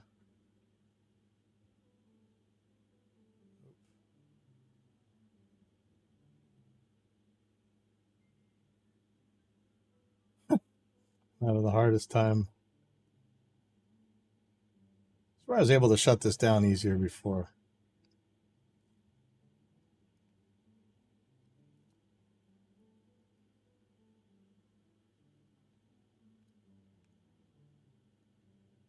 There we go. Yeah, that's the touch screen is kind of the weak link here. Okay, so I think this is how it's going to be. I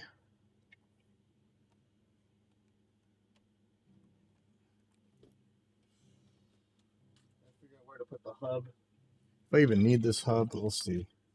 But I think I'm going to put the computer about right here, and then I'll run the cables in there.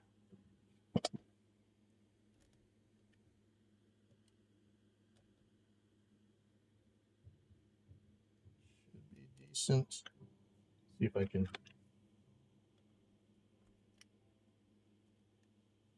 I'm not sure that that's grabbing on all that good, but I'm lifting up the pedal board by it. So if I can get this MIDI in here,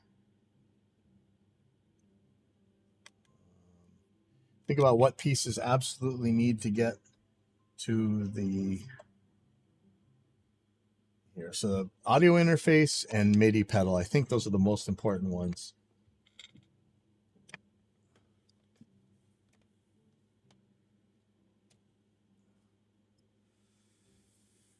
Ooh, man, this is a huge mess, and I got to do guitar lessons in here later.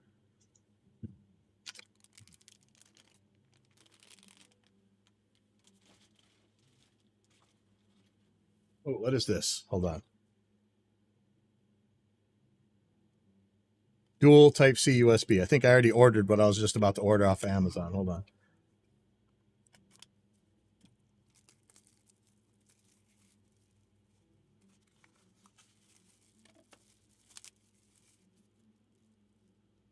Oh, yes, that's it. Okay, perfect.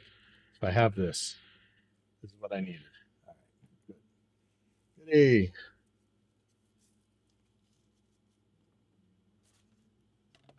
So this hub, I would love it if I had enough room to have my volume knobs here. That's going to make the audio a little bit weird, but that's okay. I'm okay with that. Let me start trying to hook up this Mac.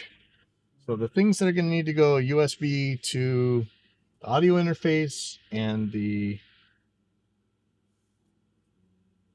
main MIDI pedal. That's the two that I'm really worried about to have actual USB straight to here. The Do-Re MIDI can go to here. I don't know if there's any other USB stuff.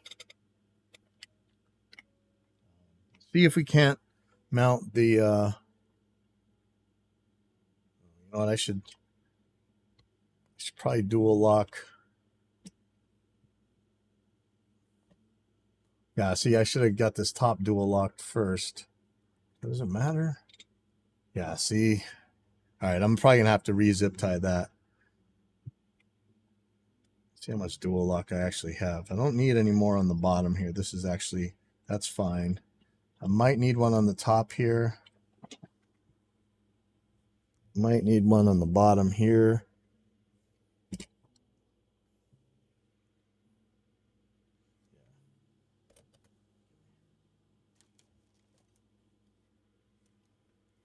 Okay, so I'm gonna cut some of these zip ties that I already just put on, sadly. Kind of want one more here. I guess I can just put more little bits here. No need to waste that whole chunk.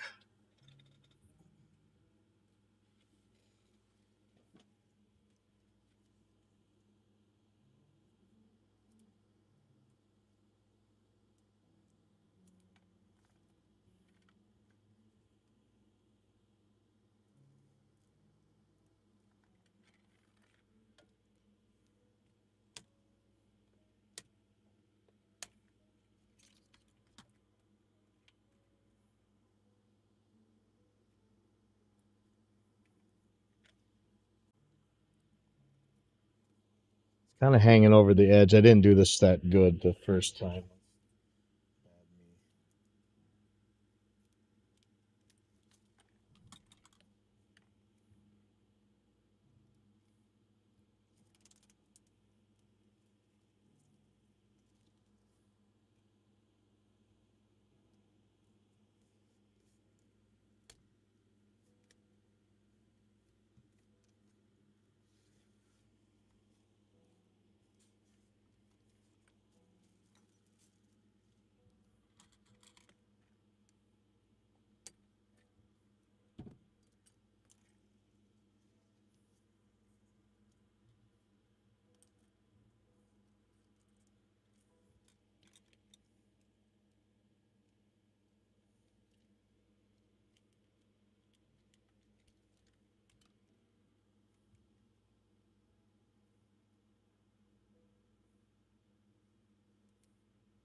So let me see where this is gonna sit.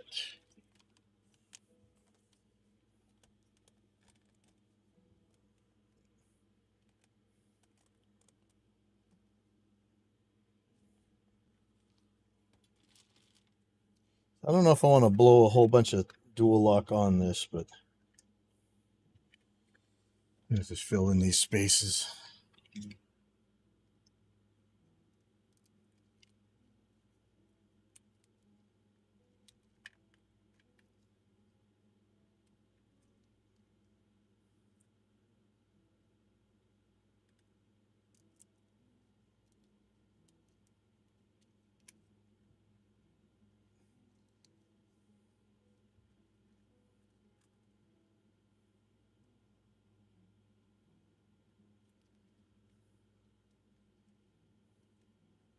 That's a whole nother chunk of dual lock gone, man. I really go through this stuff quick. And I really could probably put the MIDI captain way over. Oh man, that is on there. Sheesh. Crazy. This dual lock is nuts, man.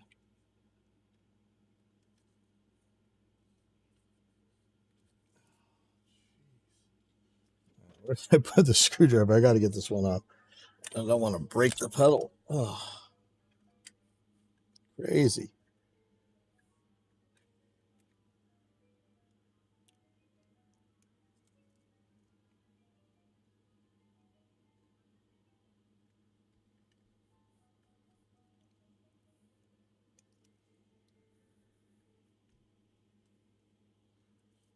Where I just put the rest of that dual L right there. Yeah, look, I barely got any left. Sheesh.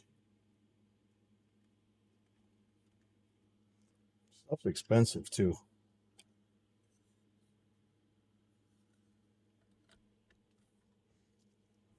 I put dual lock on this.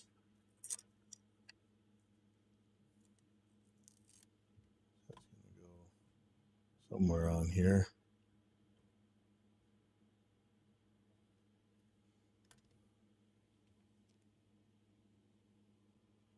Well, I guess I own it now.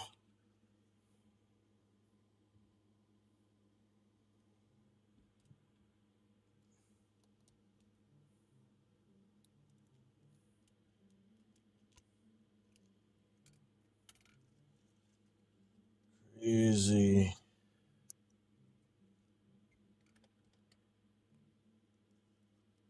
Yeah, I still got a bunch of mixes to do. See how that transfer's going. 30 minutes still. All right.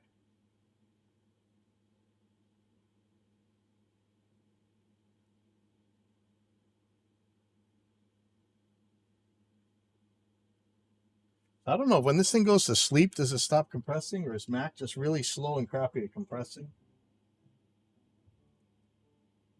Still says 30 minutes. That really sucks. I don't know if it's because the computer went to sleep to send these guys their files.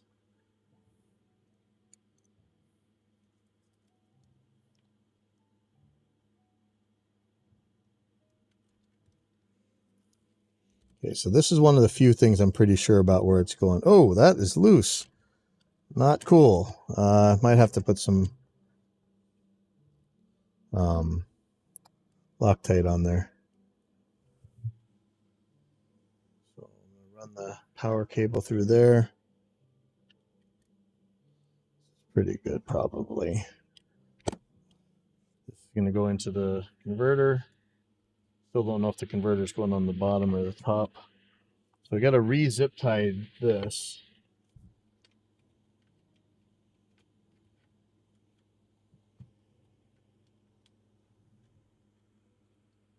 That's pretty slick.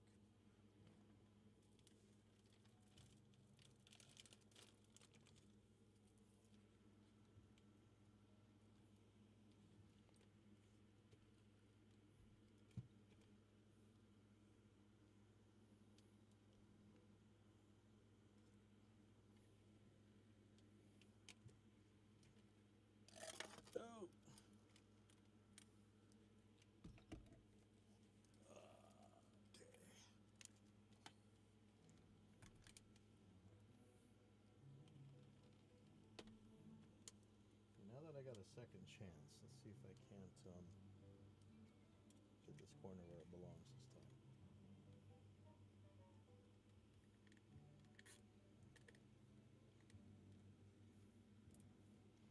That feels solid.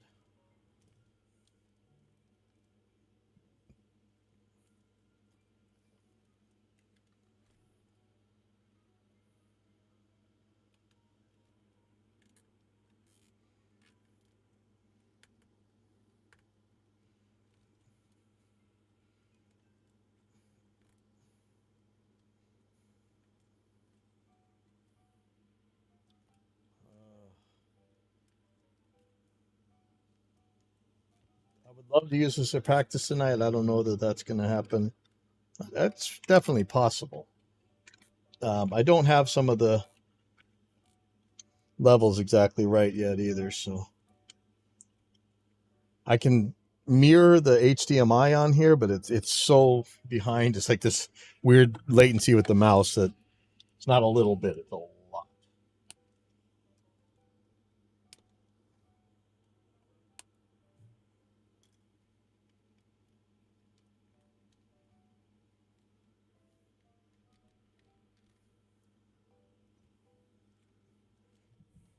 Some of the stuff I could zip tie later. I mean, I could add later. It's not really super necessary right now. I want to definitely get these USB things in here.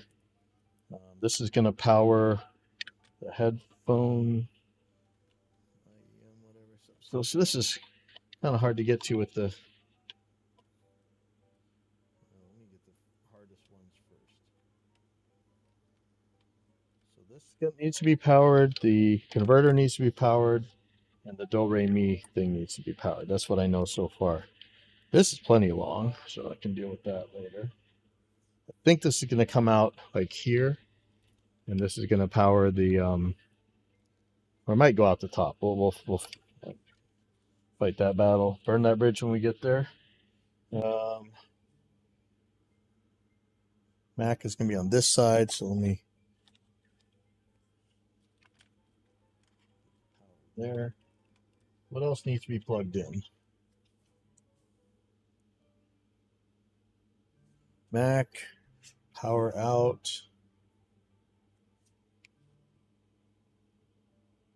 Nothing else use power? See, this is why I'm thinking I could use one of those power supplies. It wouldn't power this. Yeah, I'm not sure. These flat pack cables are kind of a nightmare to wrap up as well. A little bit worried about that. Put that through the top. This USB is going to be over here.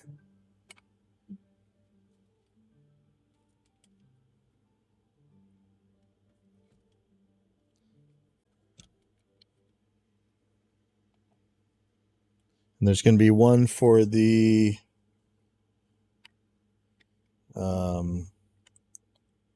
yeah, I'll do that later. There's going to be one for the audio interface. Like, see, I'm worried about how to wrap this up without messing it up. I think that you wrap it flat to itself. Well, we'll plug them in and then we'll start trying to make that better. I'll try and keep this flat. So depending on how I can run this, I'd like these to power. I would love it if I can leave the U45 like sitting on here someplace, Velcroed on, and then just charging. That would be awesome. That would be ideal. I don't know that that's possible. I'm going to leave it. I'll just leave it on the bottom for now until I know where it's going. I know that other USB is going to be coming through here. There's going to be two coming through here. Not sure where the whatchamacallit's going to go. The hub. I do need the hub, unfortunately.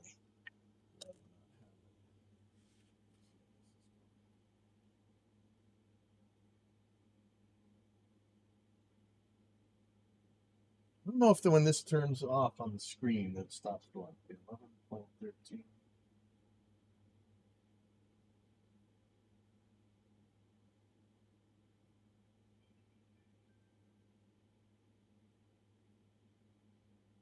I don't know that this is zipping when the Mac's not going.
See, this, making this at an angle is scaring me. So this is actually gonna have to come out further than I thought. I don't want to take any chances of that thing breaking.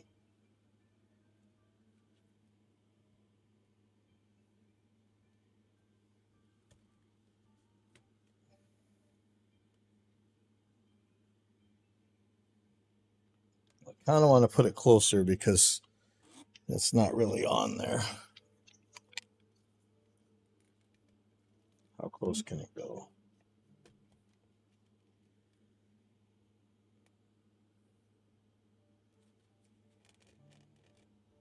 This has to be way over here. Shoot.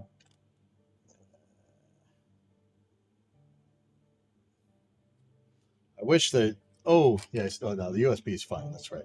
Yeah, I wish that they had the USB implementation better, then I wouldn't have to worry about this as much. Let me grab that MIDI cable.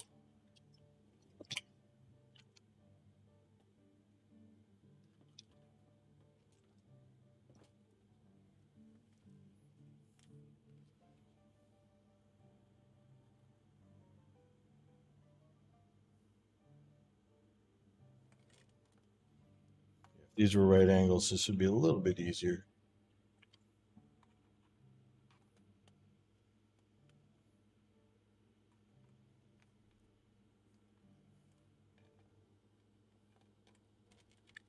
Ooh, that is definitely a problem.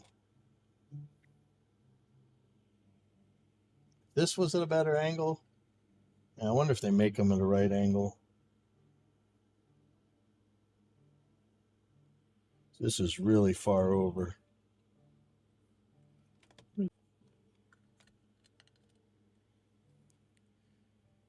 It's still better spacing than I have on my Helix. We're okay.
All right, sorry.